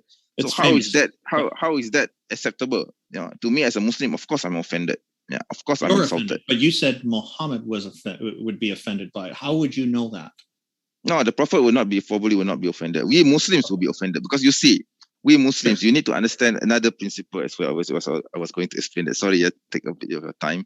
So you need to understand how we Muslims view the Prophet Sallallahu Alaihi Wasallam. We view him to be dearer to us than even our own parents. So I understand that. I appreciate that. Yeah, exactly. So if you were to insult someone who is very, very, very dear to you in such a humiliating way, I mean, this is a human nature. It's a human expression of emotion to be offended when something dear or something precious to you is being offended. For example, let's say if someone were to take a picture of your wife in a, let's say, I have to use this example, right? Maybe in a nude form, for example, and they make demeaning claims about your wife, and they spread the photo everywhere. Wouldn't you be offended? Wouldn't you want to take action against it? I would want to take action if it's done without consent, most certainly, because definitely not without consent. That would be a violation of privacy laws here in Canada. But the point I'm getting at, I want to get at is here and that's reasonable. That's a reasonable question you ask. Now, the problem is, like with if you're offended by an idea someone's presented, art is all about ideas. It's representing ideas. How is it an idea if someone were to draw let's say a caricature? Let's say a caricature of me. It's a statement. Not just the Prophet, but me. All right, just me with a turban and a bomb on my head. Yeah. So that was a statement, that original art piece you brought up in response to 9/11. And it was criticizing ex-President George Bush Jr. for calling Islam a religion of peace. How is that criticizing when you draw someone's face with a bomb on his head when that person doesn't necessarily agree? How will you know that the Prophet agreed with 9/11? It's an artistic form. Now, obviously, people, I think, know. Now, the issue is, though, let's say if someone were to draw, I mean, you know how I think, how I behave. So if someone were to spread an image of me wearing a bomb on my turban, would you agree with that? Will you agree that would be an expression of art? I don't think that that would represent you properly, but I don't know you well enough. But on my first impression is you're not that type to go and blow things up. But exactly. So how would that justify the Prophet being drawn in such a manner? That's my question. Well, the difference is that you didn't write the Holy Quran. So people are looking at that and saying the people who flew the airplanes into the buildings or doing suicide bombing are acting in accordance with what's in the Quran. But no Muslim would agree with 9/11. Nobody agrees. I don't agree with 9/11. Yeah. Sorry about that. The point that I'm trying to get at here, and I've tried multiple times now, is that people are offended, which is a valid emotion to have. Yes. But the mark of a civilized society, in my view, is in how people respond to things. And if they respond by escalating to an act of violence, that's not civilized. That's taking it up from just an idea to a violent act. That's in a whole different realm that is attempting to. Yes, on that I think we both agree. It's a whole different realm that's discouraging, intended to discourage others from expressing themselves freely. So to be fully in support of art and be promoting that, one must be willing to have the stuff that they find distasteful as well. Most people when people see this kind of art, most people in civilized society will probably say that's not very nice. And the reaction will be maybe wanting to know more about why does somebody feel that way. That would be the better way than to respond with acts of violence, like shooting up Charlie Hebdo's headquarters, when all they did was publish stuff. It's to say that the problem is that people will escalate to acts of violence is, I think, looking at things the wrong way, because that leads to favoring censorship. Instead, we need to be better as a species in this world at responding to things like that are offensive to us, so that we can respond in a way that's more civilized. And, people can respond in kind with art of their own. And that's the beauty of free expression. You can talk about it and criticize it and clarify your views about it, as you have here. And I support that. Yeah, this doesn't make the world better to limit people. Yeah. Communication is very important. Free expression is a very important part of that. Yes, on that, of course, we both agree that violence is not the solution to this issue. But at the same time, I would like to yes. So what I would like to missed your message, but basically we're going to jump into the Q&A in just a little bit, and we're going to run through it very quickly so we can get our speakers out at a decent time tonight, folks. So if you do have any questions, please get them in quickly, as we've got a good list already, and we're going to move through them quickly. But in terms of closing statements, if you guys would still like a closing statement. Yes, sir. Yes, of course. Let's jump into those now, and then we'll jump into the Q&A. So, given that Randolph had started, we'll give Randolph the first closing statement, followed by MENJ. Randolph, the floor is all yours for your closing statement. Thank you, James. And thank you, the Muslim Apologist, for this back and forth. I really enjoyed it. I'm left with my understanding of Islam, that there are restrictions imposed on people and there are imbalances on the sexes that I think, in my opinion, are not good for the world in the long run. Atheism does not impose any of these kinds of limits on anybody. There are individuals that you will find who are good and bad in atheism, and as well as Islam and other religions as well. And in my own experience throughout the world is that this percentage is pretty much the same in all these demographics, because it's a people issue. So I have a big problem with the thing we talked about earlier with the Islamic family unit, that I see it as very, very imbalanced and very biased against women in a very misogynistic, sexist way, because the women do not have the same rights as the men, and they have the man has a total freedom to end the marriage. The woman has to go through extra procedures to end the marriage. And there's the other issue with the number of wives a man can have is one or more, whereas a woman can only have one husband.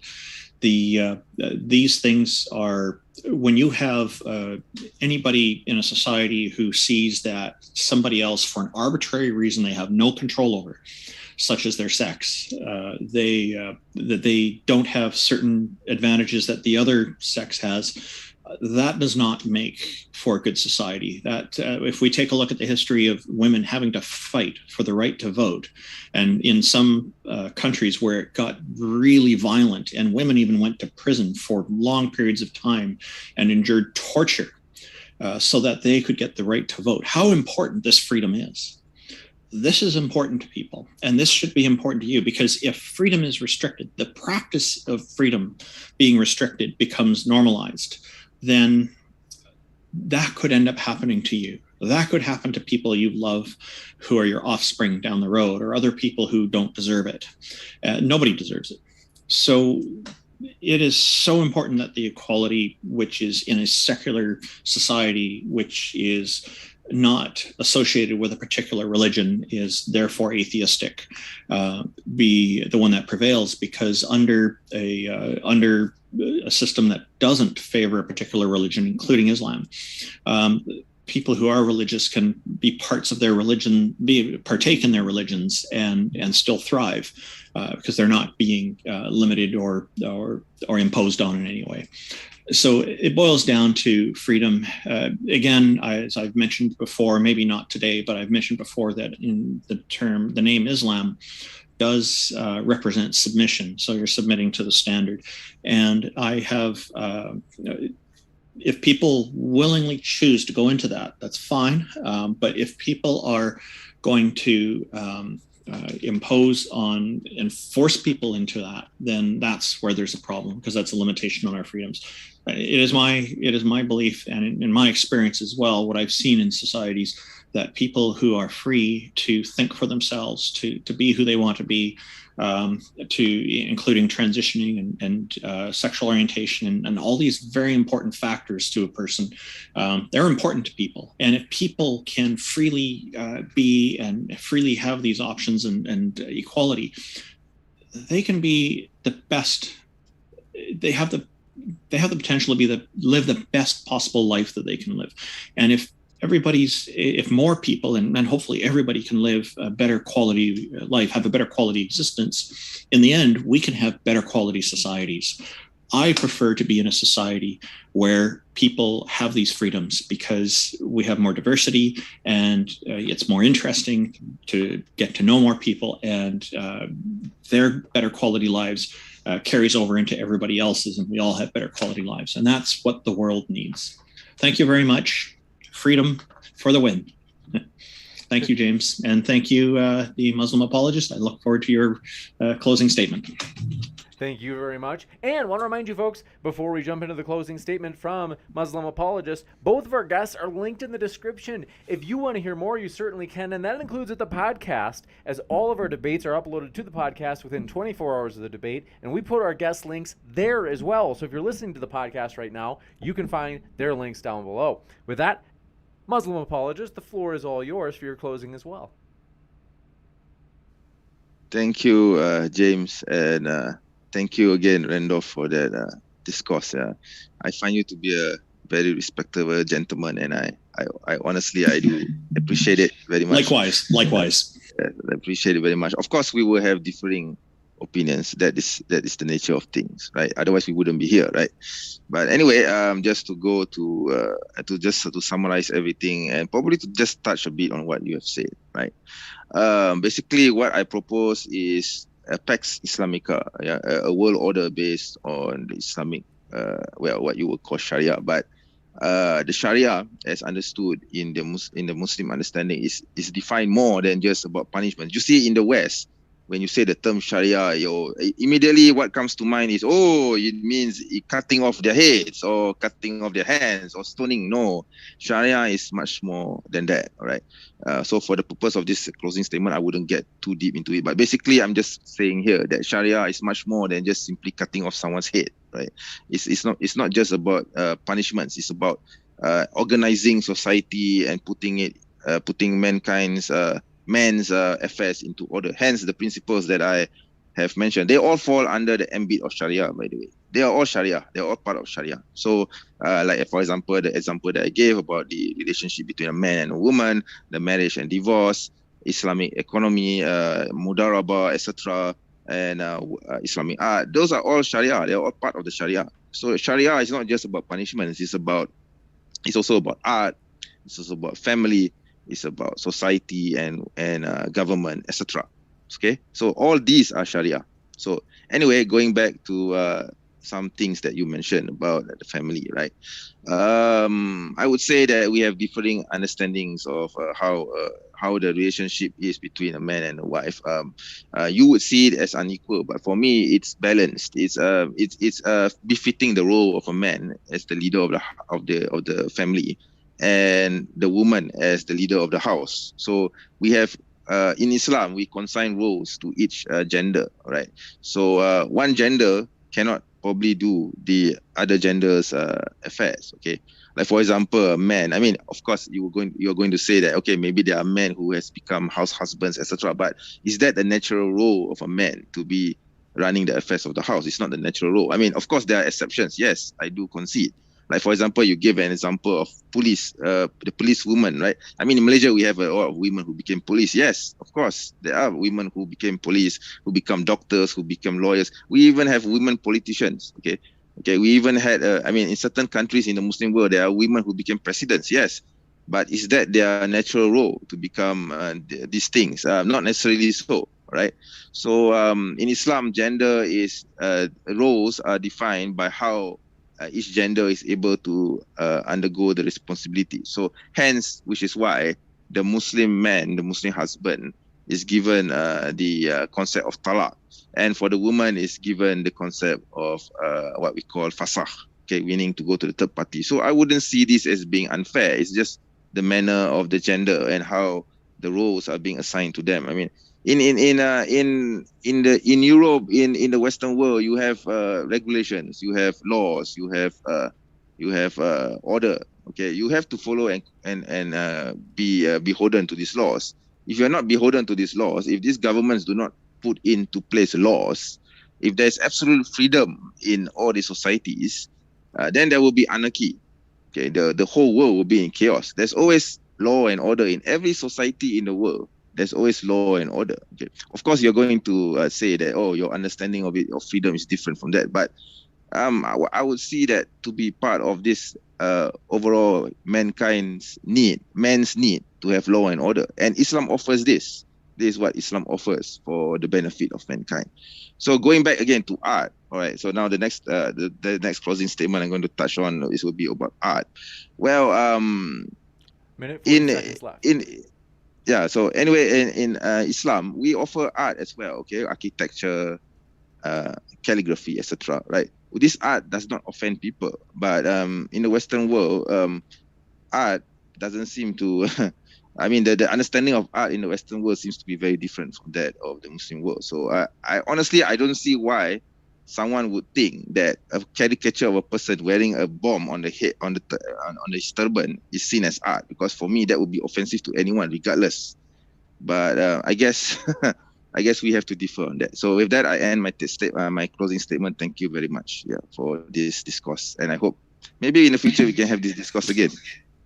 You got it. Thank you very much. With that, we're going to jump into the Q&A. I want to remind you our guests are linked in the description. We really do appreciate the guests as they are the lifeblood of the channel. And so do appreciate it if you show them some love in the chat, as we really do appreciate them. And this one coming in from 188, I'm telling again, says, let me ask you both. What do you think about the shrinking country that is Palestine? I'll clarify my own position by saying, free Palestine. I think it's a complex situation. I'm not well versed on it. I know that there's stuff going on with Israel, so I really don't have much to say on it. If a country shrinks, then hopefully it's because the population is shrinking, but in a natural way. But there's been war going on for a very long time in that region, and I think that's very, very sad because war is hardest on the people who live in the region where the war is occurring. And the end result is I don't think it's ever worth the effort in the long run. You got it. Muslim apologist, any thoughts? Well, I can answer this in two ways: the short way and the long way. So I'll give both, right? So the short way is free Palestine, of course. Okay, and the long answer would be, yes, Palestine unfortunately is being colonized by these unforeseen forces, right? So as a Muslim myself, because these forces are occupying the holy Mount Al-Aqsa, okay, or the Haram Al-Sharif in Jerusalem. Of course, I as a Muslim, we feel the pain. We in Malaysia, we feel the pain of our brothers and sisters in Palestine who are undergoing a very brutal and oppressive occupation by a totally uncivilized regime, as I would put it. Okay, but at the same time, I hope that these things will come to a resolution as foreseen by the Prophet Sallallahu Alaihi Wasallam. And I hope that the Muslims in Palestine will persevere through this crisis, inshallah. Yeah, that means God willing, by the way, in Arabic. You got it. And this one coming in from Joe Schwartz says, Randolph, what is your favorite thing about Islam? Muslim apologist, what is your favorite thing about atheism? I think they're talking about maybe ethically speaking in terms of regarding tonight's debate. Well, I do think that a favorite thing is hard to say. I've never been asked that before, but so it's a new question to me. I'd have to get back to them on it. But I do think that in principle, what it is more of a conceptual thing. Things that I do appreciate is that it's a collection of ideas, and it competes with other collections of ideas. These collections of ideas are called religions.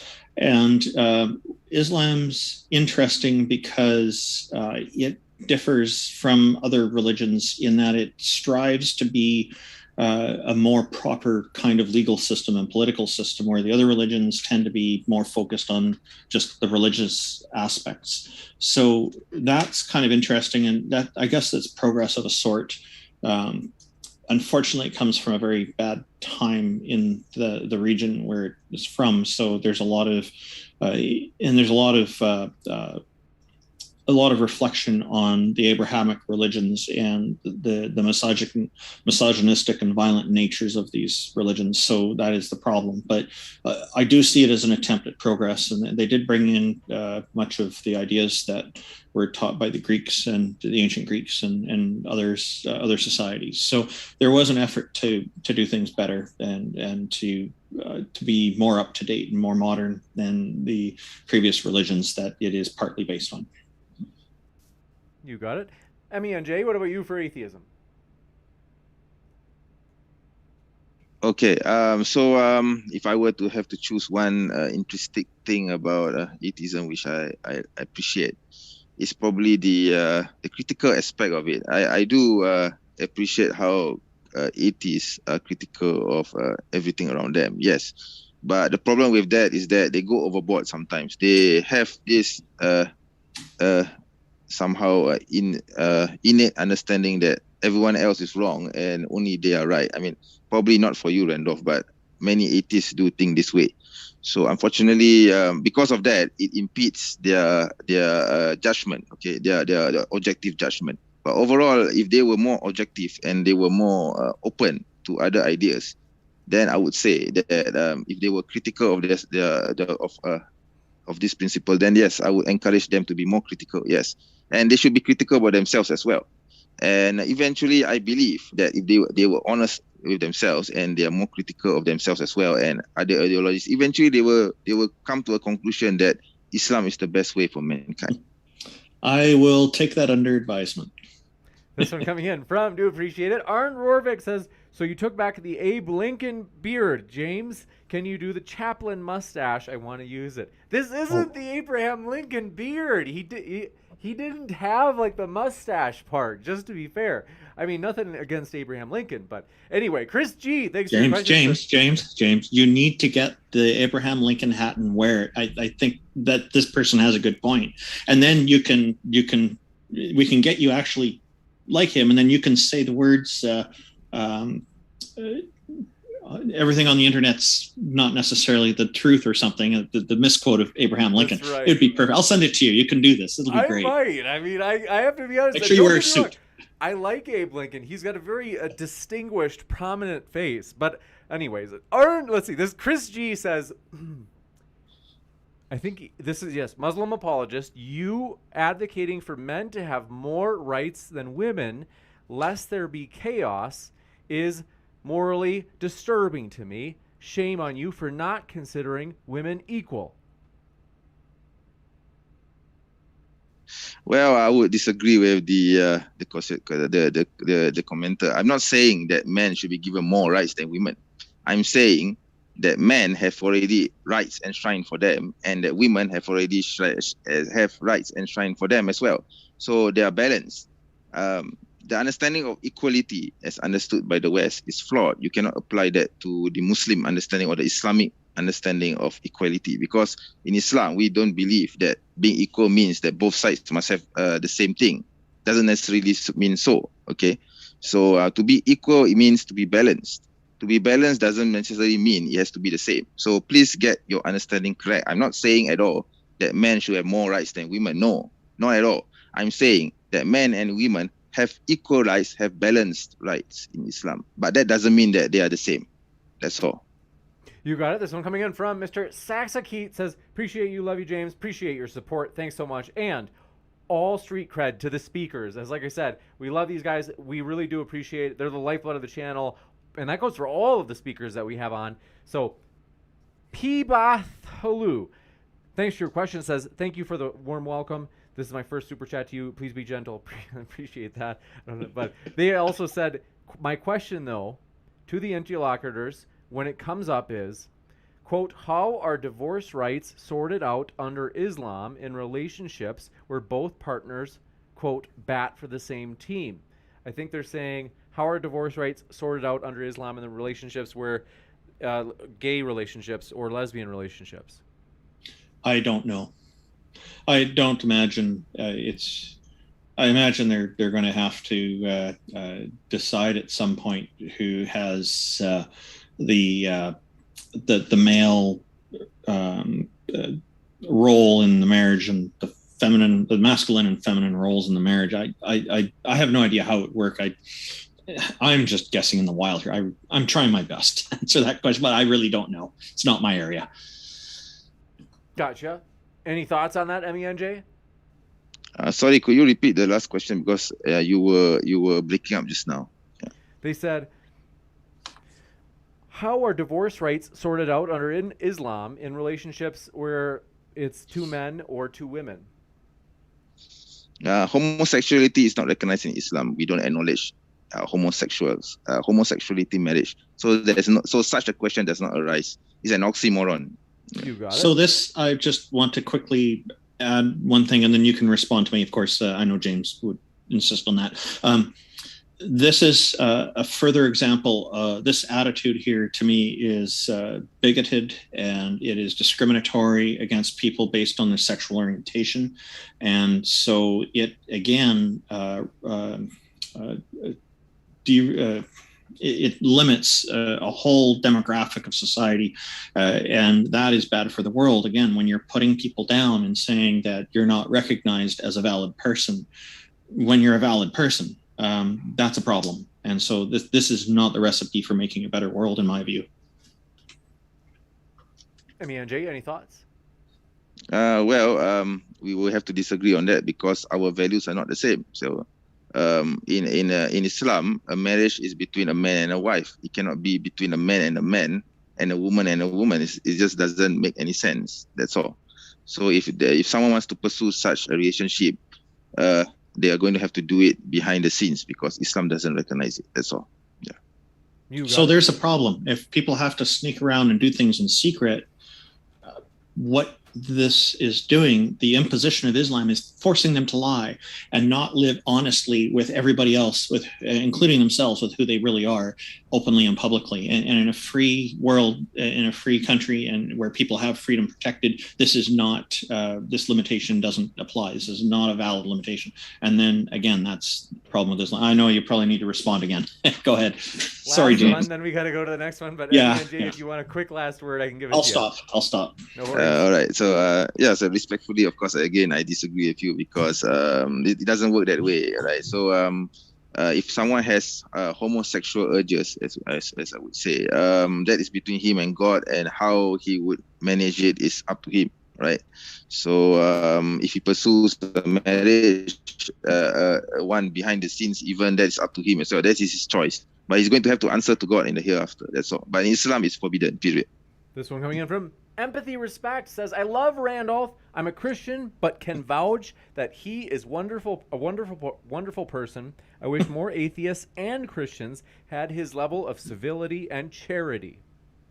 Thanks, Empathy Respect. I really appreciate it. I was on his show one time. He has a YouTube channel and where he interviews people, and he interviewed me. It was quite a while ago, and I appreciated the time he gave me. Thank you. That's really cool. I agree with that. By the way, just to interject, I agree with the commenter. I find Randolph to be a very nice individual, a very nice gentleman. I do appreciate talking to you in this discourse. Oh, thank you. I've enjoyed this conversation very much with you as well. Thank you. Absolutely. And this one from a rival on the other side of the fence, Apostate Prophet. He says, in the Muslim apologist ideal world, if Islam is fully implemented, what should be done to those who leave Islam? considering that this is a person who blocked me from Twitter for calling him a fuckface, I'm surprised that he's going to even ask this question to me. What do you think? I mean, what do you think a Muslim would do to a murtad? I don't even have to answer this question. I will answer because I think it's an important question, James. There are countries where people are being executed for being apostates, for leaving Islam, and this is justified under Quran 489 or chapter 4 verse 89 or other chapters too, apparently. So I'm opposed to that because people should have the freedom to leave any religion, and that's a freedom that's protected. Freedom of association, freedom of opinion, freedom of religion. These are important freedoms for people. I think that a person should be free to leave a religion and should not be coerced into leaving it, and people should not be trying to convince them to leave. And by the same token, it should apply in the other direction as well, where people are not coerced or forced into joining a religion. So, and I think Pew Research did a study. Sam Harris was talking about it years ago. They surveyed Muslims from around the world. It was statistically significant, and they found approximately 65% of the Muslims they asked were in favor of death for apostasy. And so that is a problem that needs to be corrected, I think, because it shows that there's an attitude that is opposed to people having freedom. So thanks, James, for giving me a chance to talk about that. And the Muslim Apologist, I know you probably would like to respond to me. Yes. So the issue of apostasy, trying to be serious here now.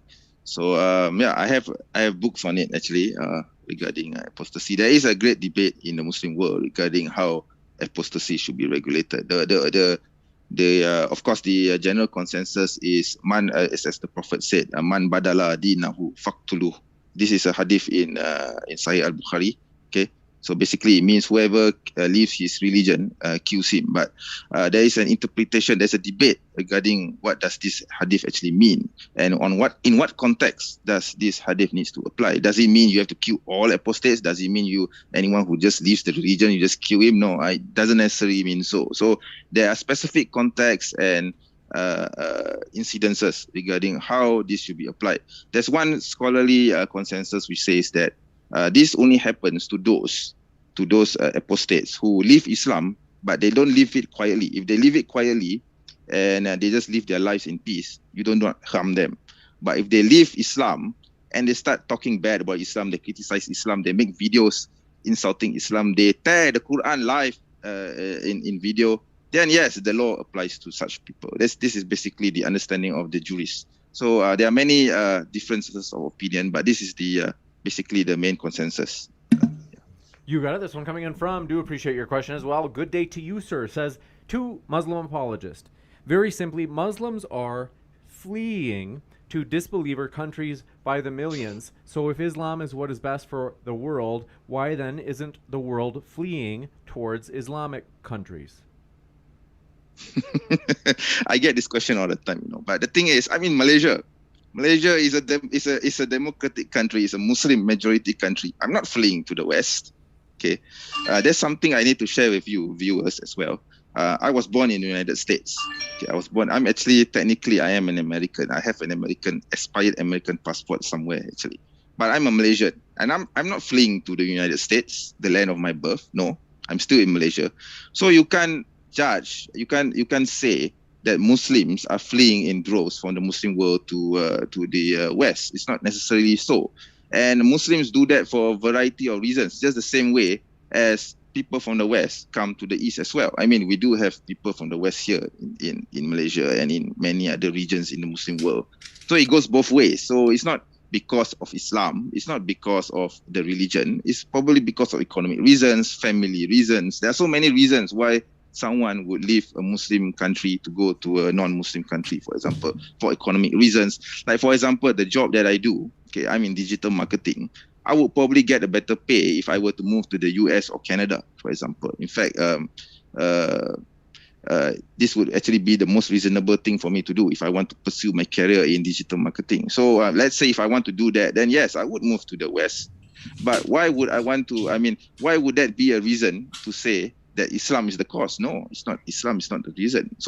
So there are many variety of reasons. So to simplify it to mean that Muslims are leaving the Muslim world because of Islam, I think that is an unfair and biased judgment. Yeah.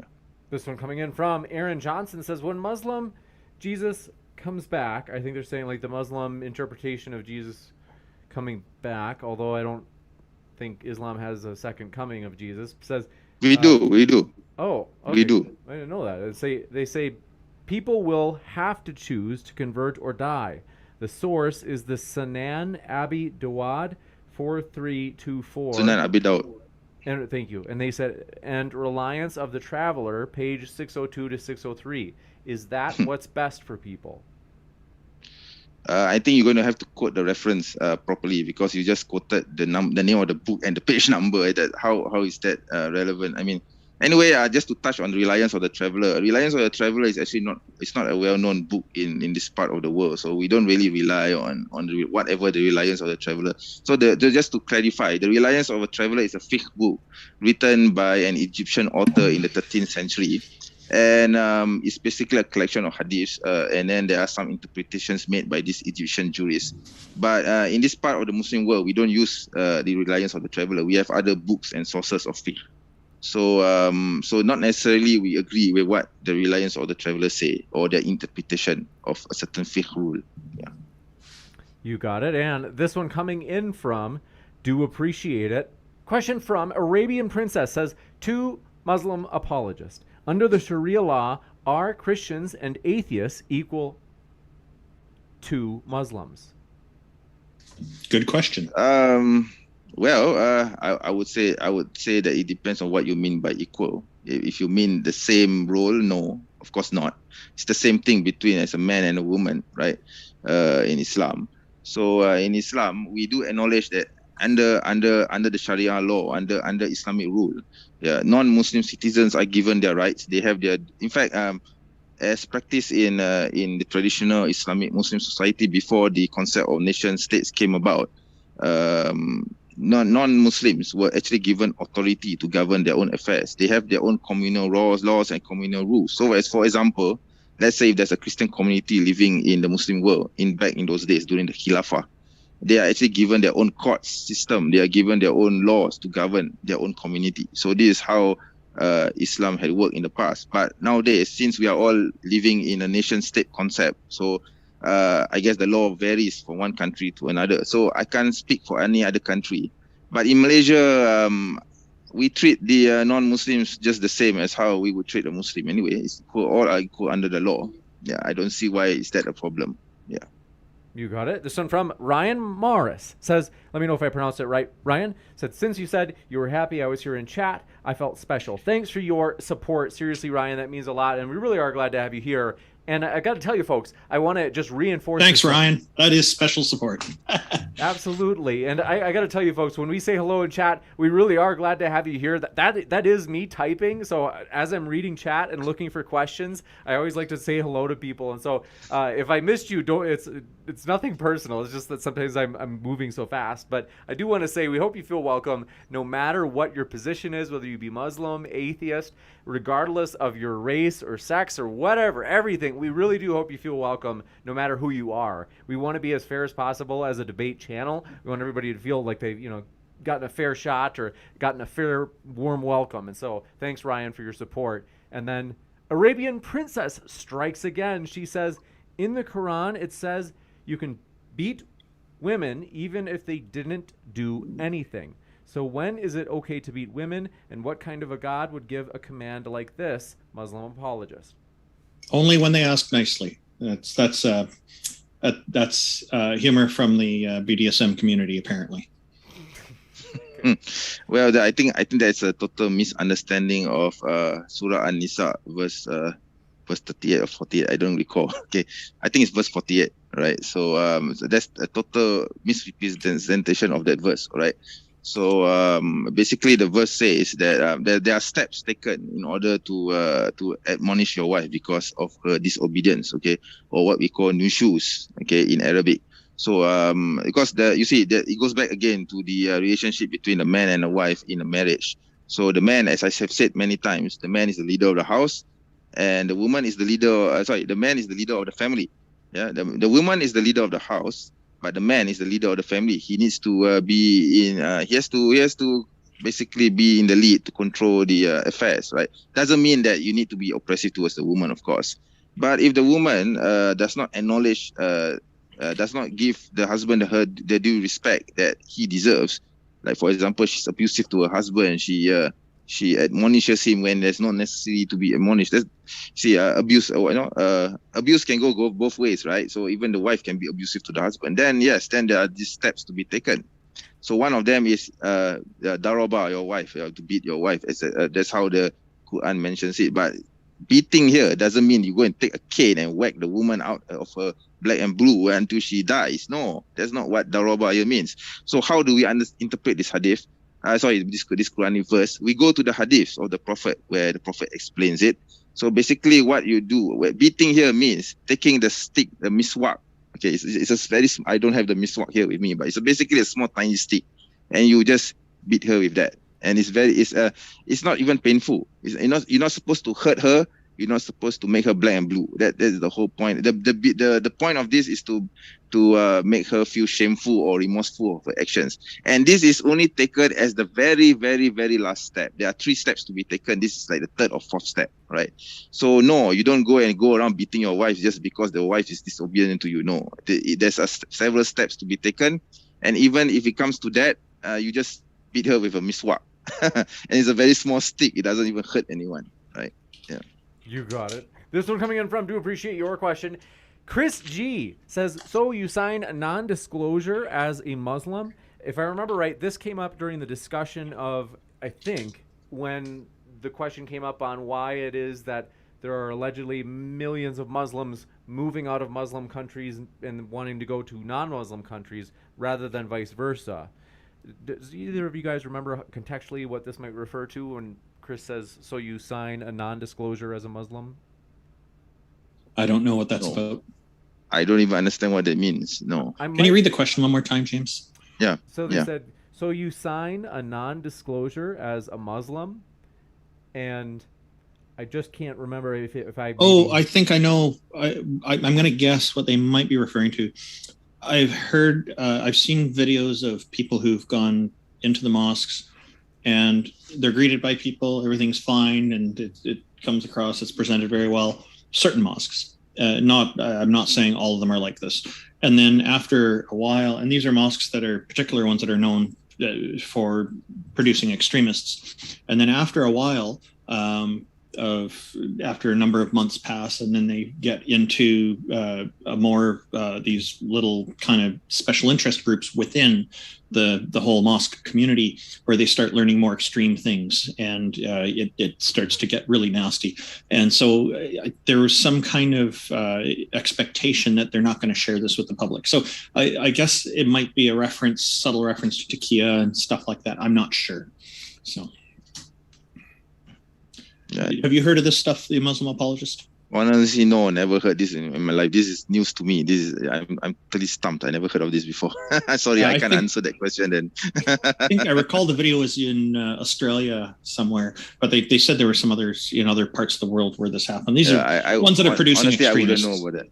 There's a problem with leadership at those mosques, obviously. Well, if it involves extremists, then I'm sorry, they're not part of Islam. Islam doesn't teach this. That's all I could say. Yeah. Sunflower said, I think they're attempting to say that even if you leave Islam, you never disclose that you left Islam. So you're kind of sworn to silence regardless. No, it's not that. It's just that if you leave Islam, let's say if you want to apostatize to Islam from Islam, and you want to, you do it peacefully. The key context here is peacefully, not being violent, not criticize, not being rude or being insulting or demeaning towards your former religion. Just live your life. Okay, you can live Islam all you want, and you can just live your life. Yeah, and that's the point. It's not a non-disclosure agreement. There's no non-disclosure agreement for you to when you want to leave Islam. You just leave Islam. If you want to leave, go ahead. You will be answerable to God in the year after. But you're not. You're part of the 35%. Well, I don't know about that, but basically, if you want to leave Islam, go ahead. There's no one on this earth is going to stop you.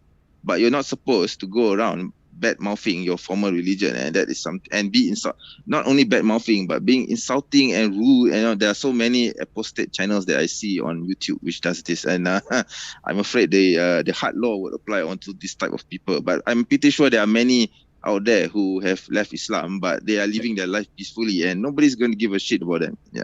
I had to clarify something here. So people should not, if they've left a religion, they're no longer part of conforming to it. So if they want to talk about their experiences and they have some views on it that it's really bad, and they're free to express that here in Canada, at least anyway, and many other countries too. I'm sure in the United States it's not a problem. And so to say that they're going to be in trouble for hate speech, that's only if it's being applied to people. If it's being applied to a collection of ideas, like a religion, then that's focusing your disdain for that on the ideas. People will criticize atheism. I don't have a problem with that. And I'm going to respond to it when they do, if I have the opportunity to correct things. Now, somebody's going to go after individual atheists and say, these people are bad, then that's a personal attack rather than attack on an idea or a concept. You got it, and this one coming in from, do appreciate your question as well. Aaron Johnson says, when Jesus is back or returns, will people have to convert or die? Muslim apologist. According to the hadith, there will be Muslims, there will be people who would follow Jesus, and there will be people who will be against Jesus. So those who are against Jesus would be with the Dajjal, with the or what the Christians would call the Antichrist. Yes, we have that concept too in Islam. So basically, the Muslims will side with Jesus. Those who were not Muslims before, they will side with Jesus. There will be some who will be siding with Jesus, and there will be some who will be against Jesus. And those who do not go with Jesus will be with the Antichrist. And these two forces will clash eventually. That's the Islamic eschatology of things. Yeah. And just to my previous comment, James, I want to add a word of the day for you. Misotheism, MISOTHEISM. It means a hatred for theism, and it can be against a particular type or whatever. So that's probably the term that I should have mentioned in my previous statement there. You got it, Ann. Thank you very much for this question coming in from Arabian Princess. Says, to MENJ, Muslim apologist, you said we go to the hadith. In one of the hadiths, which is Sahih, your prophet said, whoever changes his religion, kill him. Do you agree with this? You want the short answer or the long answer? The short answer is yes, of course I agree with it. But the long answer is something which I've already explained earlier. I've already touched on this, right? So, yeah. Gotcha. And want to say thank you very much for that question, Arabian Princess, as well as this one coming in from Chris G. He had said, Muslim apologist, could you call your wife over into the room so I can see you look at her in the eyes and tell her that you are the leader of the house and that she isn't, because that would be chaos. Unfortunately, I can't do that because right now she's in Pontian. There's a town in Malaysia about 200 plus kilometers away from me with my son.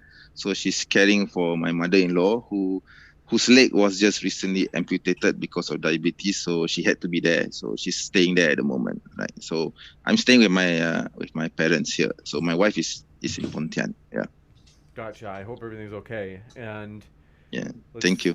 Yeah, of course. And let's see. Want to remind you, we just had one last question that Aaron snuck in. Our guests are linked in the description. Highly encourage you folks. You can always check out their links, and that includes if you're listening via the podcast, you can check them out there too. But Aaron Johnson with the last question says, Jesus will abolish the jizya, meaning a source?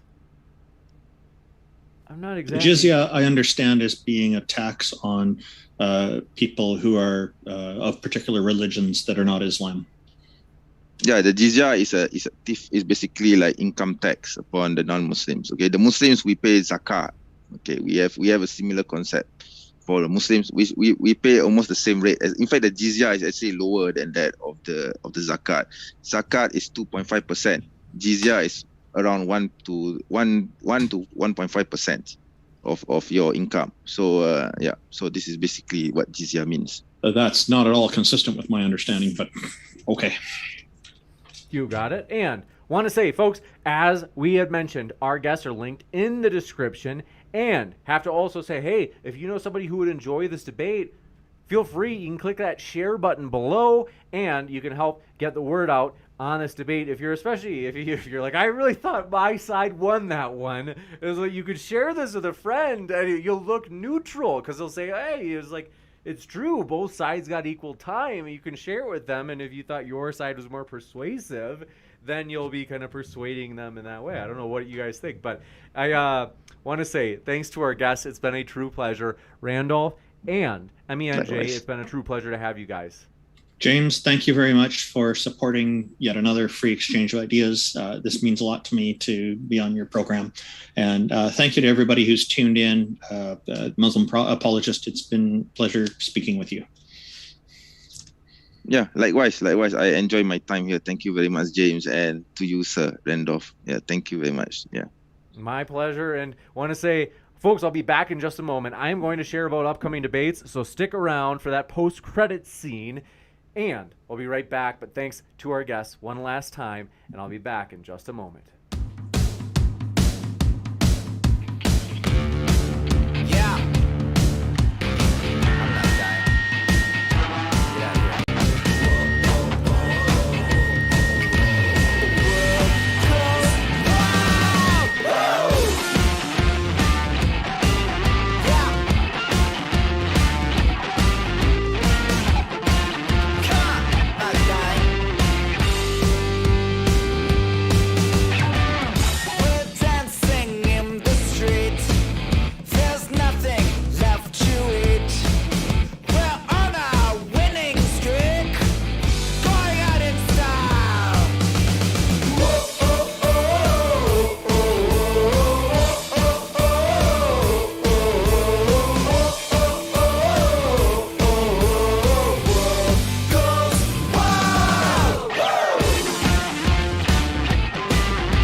Ladies and gentlemen, I'm still here. Don't worry. Let me just reopen Zoom here, and then you'll be able to see me again as I have a big smile on my face because, one, that was a great debate, really civil, and we really do enjoy these debates, obviously. You know that if you've been a viewer at Modern Day Debate because you've seen that we do enjoy these. I love getting to do Modern Day Debate. It is honestly, I absolutely, it's just, for me, there's nothing else I'd enjoy more. I really do enjoy this. And so I was just talking to somebody today and they were like, what do you enjoy about it? And I was like, I love that I get to learn and simultaneously like we're putting out content because I used to do a YouTube channel and I used to edit the videos, and eventually editing can become a little bit monotonous, at least for me. I mean, but so this is nice because it's like we just live stream it and I get to simultaneously listen and learn.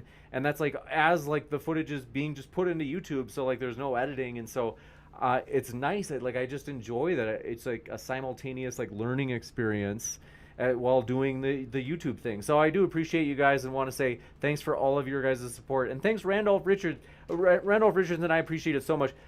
Thanks for your being with us tonight, as well as MENJ, and thank you so much. We just appreciate you, Randolph. You've been like such a loyal, helpful person to the channel, and to me just a really kind person, and a person who's always just willing to hear me out, because like I talked about this before, so you know we've got some critics out there. Most people I think are actually really supportive, and I'm so thankful for that. But it's for some reason we do have some critics, and nonetheless, I appreciate, Randolph, that you're the kind of person that you've given us a fair shot, and you're like, well, like, let me hear James's side of the story, because there are some people that are just bizarrely uncharitable, like in terms of like thinking that I am like this terrible person, but the idea is that, again, that's a small percent, and all I can share why like some of these critics are saying what they do. We talked a little bit about it last night. Some of it is because of the topics, the controversial topics, or the controversial people that we host. That by itself, a lot of people are like, oh, it's bad, no, James.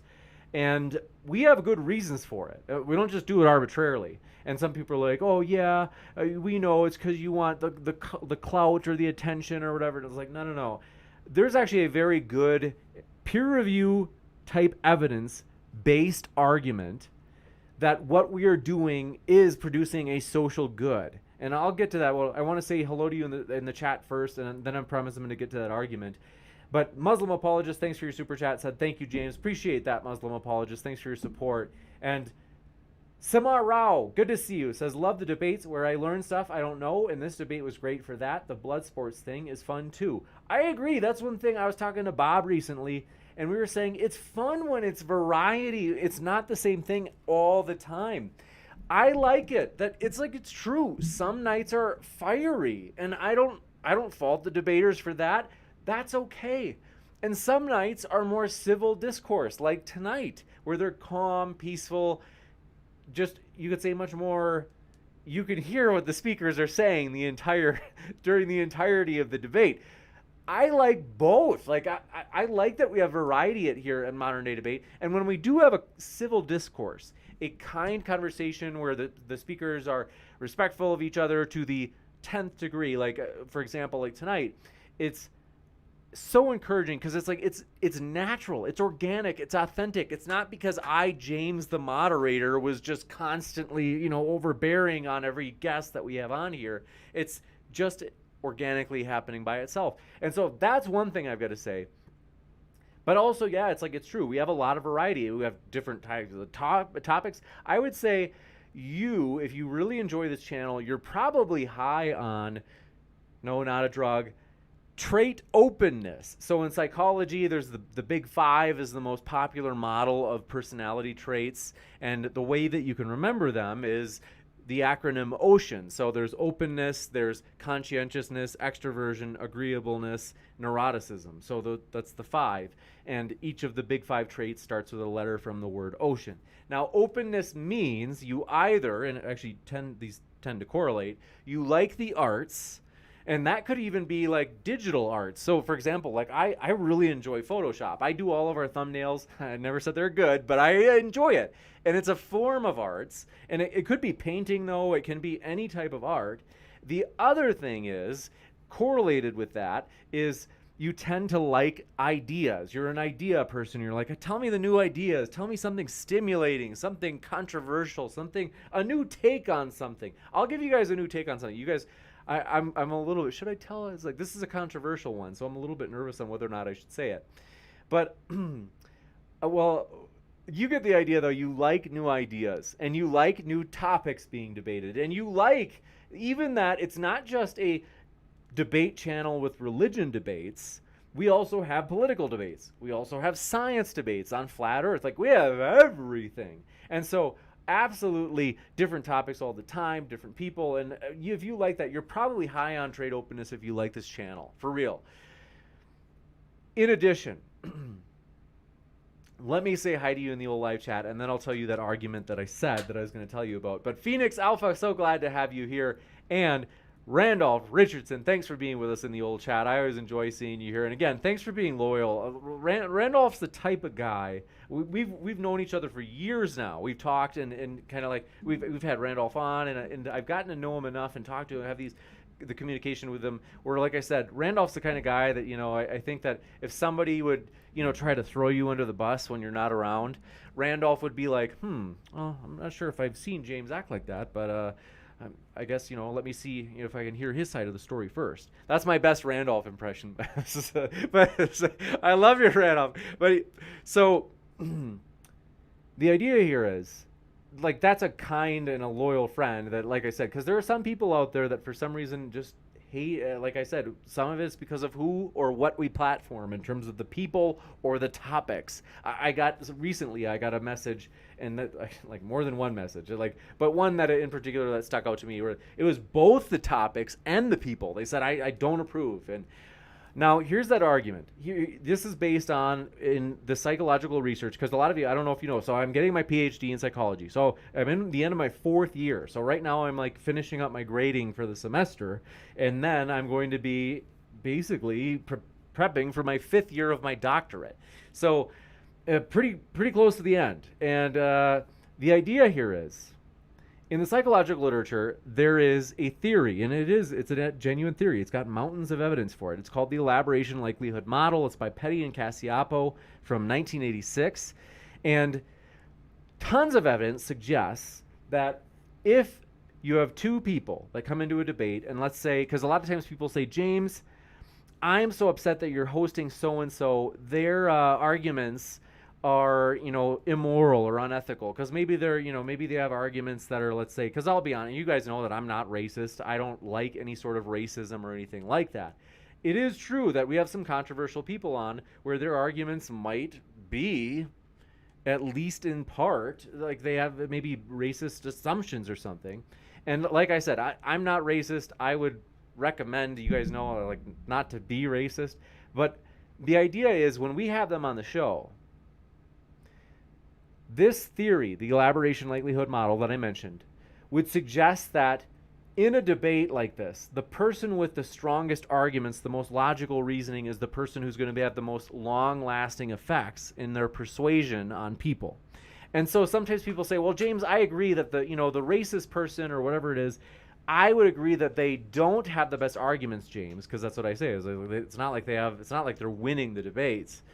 And they say, I agree, their arguments aren't as good, but it might be the case that maybe the person that I disagree with, the charlatan, the person who's spreading harmful information, they nonetheless, maybe they're good looking or charming, those types of things that might persuade people too. And the theory actually addresses that. It calls that peripheral persuasion, because it's true. People are actually a bit more persuasive if they happen to be, let's say, humorous, or if they happen to be good looking. In that case, though, so in other words, people will say, well, what if the charlatan is a person who happens to be more good-looking or humorous or charming, and that's how they win the debate, through those more peripheral routes, which is what the theory actually calls that type of persuasion, is peripheral. The theory finds that their persuasive effect, you might say, in the debate is going to lose out to the more logical arguments, because in this theory they find that a more long-lasting effect on persuasion comes from reasoned arguments, not these things like how charming a person might be or how good-looking or whatever it might be. And so I would say we are actually doing a good thing. It's a net good when we host controversial topics or people. And the reason is bad arguments get exposed and they fall by the wayside. It de-radicalizes a lot of their followers. Now, that's my argument for why. And it's a peer review based argument. So when people just say, well, no, I'm like, okay, well, then give me some peer reviewed evidence against it. Like, if you're going to say this isn't the case, that's an empirical claim. You can't just say, well, I disagree and that's false. It's like, okay, well, this is like mountains of peer reviewed evidence. It's not just enough for you to assert it. Well, no, it's bad. It still produces a net bad effect. I tell them, what's your peer-reviewed evidence? I remember it was even a guest before we went live on the show one time.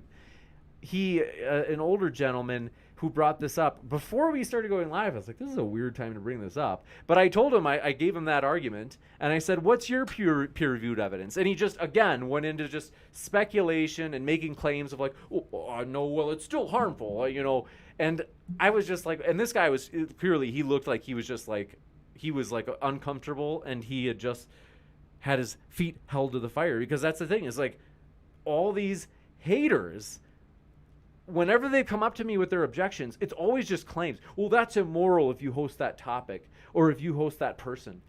You're immoral, or that's bad. That's not acceptable. And I'm like, here's my peer-reviewed argument on how it produces a net good. What's your peer-reviewed argument? And they don't have it. And I'm just like, wow, it's ironic, because a lot of these people claim that they care about science and logical thinking, and I got to say, but I want to say, Thank you guys for your support. The vast majority of people are very supportive. And I've got to say, we're super thankful. It's been so busy that I've been behind. I wanted to put out a thank you video to say thank you, and we're excited and we're celebrating the fact that we just passed. Maybe it was like a week or two ago. Yeah, I'd say it's like probably about a week and a half to 2 weeks ago. We passed 70,000 subscribers. That's huge. And so most people like really are supportive, and I just appreciate that so much. Drastic Measures in the live chat I see there says, yeah, respect for modern day debate. And James, great platform. Thanks for that, friend. I appreciate that. And Dre Day, thanks for being with us, as well as Arabian Princess says, you're doing a great job, James. Very nice channel. Thanks so much, Arabian Princess. That really means more than you know.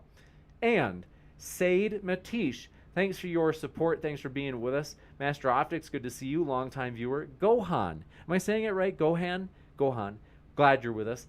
Red Hand, thanks for being with us. And Cogito Ergo, glad to have you here, as well as Phoenix Alpha, glad to have you with us. DT, pumped you're with us. Gross Potate, happy to have you with us. Samara Rao says, any examples of civil debates that are your favorites? What about the opposite, fiery debates that you've liked? The most civil one, and then it was like, it's actually one of my favorite debates ever, is the one with Matt Dillahunty inspiring philosophy, which is our biggest video. That's like, people have loved that debate, and it was a really high quality debate, and it was respectful, and it was just fantastic. And in terms of the most fiery one, certainly one of the most enjoyable ones was recent. Some people hated this debate. It was a very love-hate type of debate. Infrared and Jackson Hinkle going against Destiny and Dylan Burns. That was a wild one, and it just, oh my goodness, it was hard to turn away from that, because it was just, that was wild to say the least. It was fiery. Joe Schwartz, good to see you, says, I always look forward to these debates. Thank you for the hard work, James. Thanks, Joe. Seriously, that really means more than you know, and I'm all credit to the speakers. I'm just a guy in the background sending emails, and yeah, I moderate, but like, I got to tell you, it's the speakers are the lifeblood of the channel. We love them, and so we're thankful for them. And Phoenix Alpha, good to see you. Says, let's see. Sideshow Nav, good to see you there in the old live chat, as well as Samar Rao says, I love Adobe Illustrator, but I've had a hard time getting into Photoshop. Any resources you'd recommend? Samar Rao, I would recommend, I only use Photoshop. I think it's called Elements. Let me look this up really quick. Adobe Photoshop Elements. If you get like the permanent, because you don't have to get the renewed, because that's like their most basic version. If you get that and you don't have to renew it, it's a very like easy way to go about it. That's just my best recommendation. And so that's one nice thing.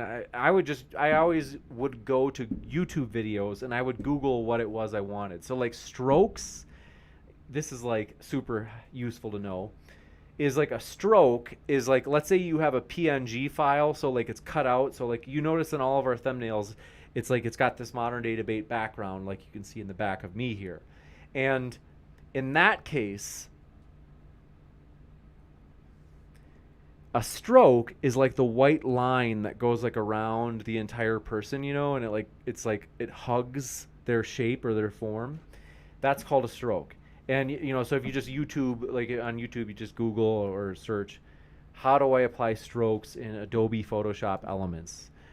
That is like how I learned it. And so, and like I said, I'm no expert, but it's at least, oh man, our thumbnails at least come a long way. They used to be even worse. But Joe, let's see, Oiz3 says, Dr. James Coons, almost. That's right, almost. I'm excited about it. I do love the PhD. It's hard, that's for sure. It's a challenge, but I do enjoy it. And I've got some major grading to do in the next 2 days. I'm going to be just hammering away at it. So it is hard work, but nonetheless, I enjoy it, and I'm thankful for it. And I think it's a great attitude to have about life. Don't ask for an easy life.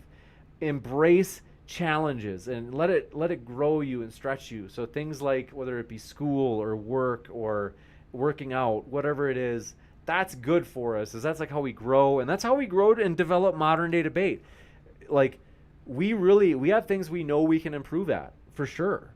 And we're working on it, and we're going to improve them. And that's what learning is. So we are excited about the future of modern day debate. I am like absolutely pumped, you guys. We've got some big stuff we're going to be planning out this summer in terms of some big time debates this coming fall in person.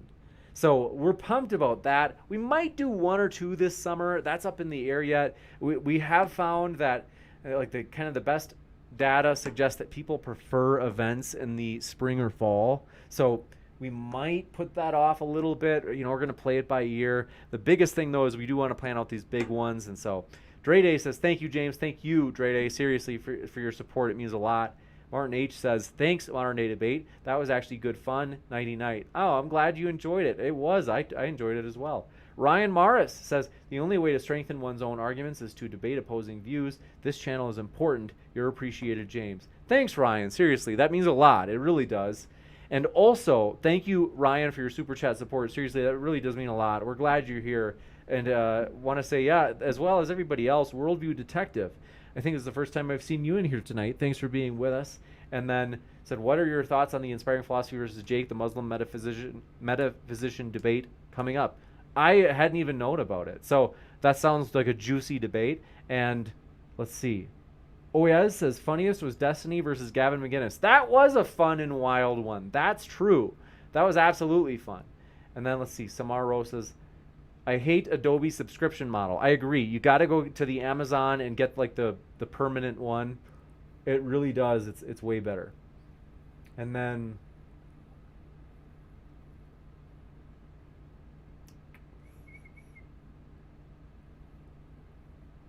Al Solmo, thanks for being with us, as well as Section Nav says, just give them all A's, James. That's funny. And then Samar Rao says, any live debates on the roster? In person, you mean? We it's up in the air in terms of like what we might do. We're brainstorming. So we really do. We really want to take Modern Day Debate to the next level. So I've got a list of like big time people to reach out to that I'm really excited to kind of like, we might do it. We're going to start doing some panels too. So get ready for that. That's coming up soon. It's going to be fun. We really do enjoy that. Arabian Princess says, yeah, I have family in Cairo. And I have been to Egypt, and Cairo in particular. And I was like, it was a great, beautiful, beautiful pyramids, tremendous pyramids, big, beautiful pyramids. And in addition to, let's see, I went over the bridge that crosses the Nile. I walked over that, so that was really cool. And then there was a tower. I think there was a tower not far from the Nile.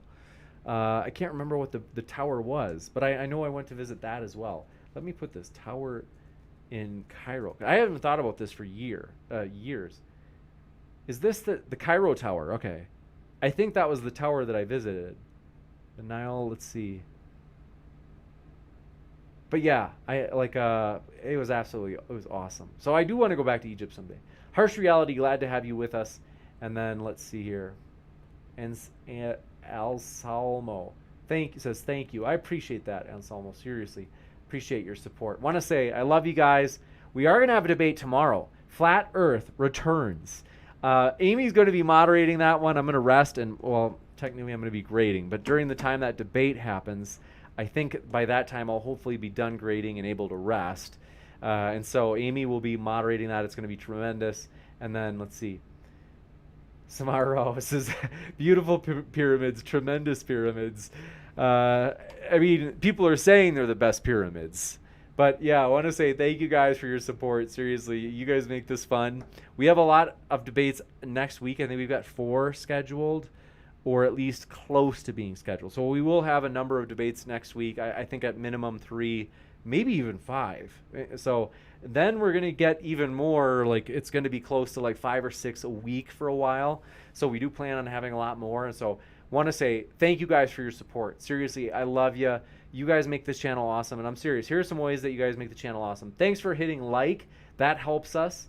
And then Drastic Measure says, not trying to destroy your neutrality, but can you give your own religious background and current beliefs? So I have said before, I'm willing to answer since I've, what's the word I'm looking for? Since you've asked, and I'm not, I'm going to be like discreet about it or short, but because I mean, it's also in the description box anyway. So most people have seen it in the description box. What's the word? I'm a Christian, and let's see, politically, I'm more kind of agnostic. I think I'm like more in the middle in terms of like, I'm kind of like, okay, like let me hear both sides. And I do want to hear both sides in the case of religion and atheism and things like that too. But in politics, I'm like more, I see myself like move more like regularly. And so what else was I going to say though? Oh yeah, if you do hit like, that helps the channel. That's one way in which you guys have helped the channel, and I appreciate that. Another way is if you hit share. You can share these debates, and we do see, because I'm able to see in the back, like in the creator studio, how many times people share debates. And I do appreciate you guys sharing debates. That really does help us, seriously. Good old word of mouth, like that really does help us grow. We appreciate that more than you know. And so thank you for that. And thank you guys for all of your support. Seriously, it means more than you know. I love you guys. I appreciate you guys. And I want to say, I hope you guys have a great rest of your night. I really do. It's always fun. Oh, and then, but yeah, I want to say thank you guys for your support, as you guys really have made this channel grow immensely. Even, for example, I'm not just saying it. If you submit questions during the Q&A, that's another way that helps us. For real, because, we can't have a Q&A without questions. And so thanks for that as well. And Drastic Measures says, thanks for answering. My pleasure. But thanks, guys, for hanging out with me in the after show. This is always fun to get to catch up with you. I told you that we'd talk about upcoming debates, so sorry that I hadn't actually done that. I'll tell you now the ones I was going to mention. So I told you tomorrow we've got Flat Earth versus Globe Earth, a classic that's been around for centuries. We should have a Creation Evolution one on either Monday or Tuesday, probably Monday. And that's going to be a tag team one. We have Taylor, a newcomer. She's getting her PhD. And Maddox are going to be teaming up. And the team that they're opposing is still TBD. Otherwise, Hake versus Hunter Avalone on gay adoption on Wednesday. As well as we may have on Friday Christian versus atheist versus Black Hebrew Israelite. And then Saturday the 21st will be T-Jump versus Finding Truth on whether or not Islam is scientific. Or I think it's whether or not the Quran is scientific. So that is for next week. And like I said, yeah, we're working on a lot. So thanks, guys, for your support. Seriously, you make it fun. And we're excited about the future as we strive to fulfill the vision of providing a neutral platform so that everybody can make their case on a level playing field. We're passionate about that. We appreciate you, and thank you for joining us and pursuing that vision that we're bringing to YouTube, and want to say thanks, everybody. We love you guys. We hope you have a great night. Keep sifting out the reasonable from the unreasonable, and we'll see you in the next one.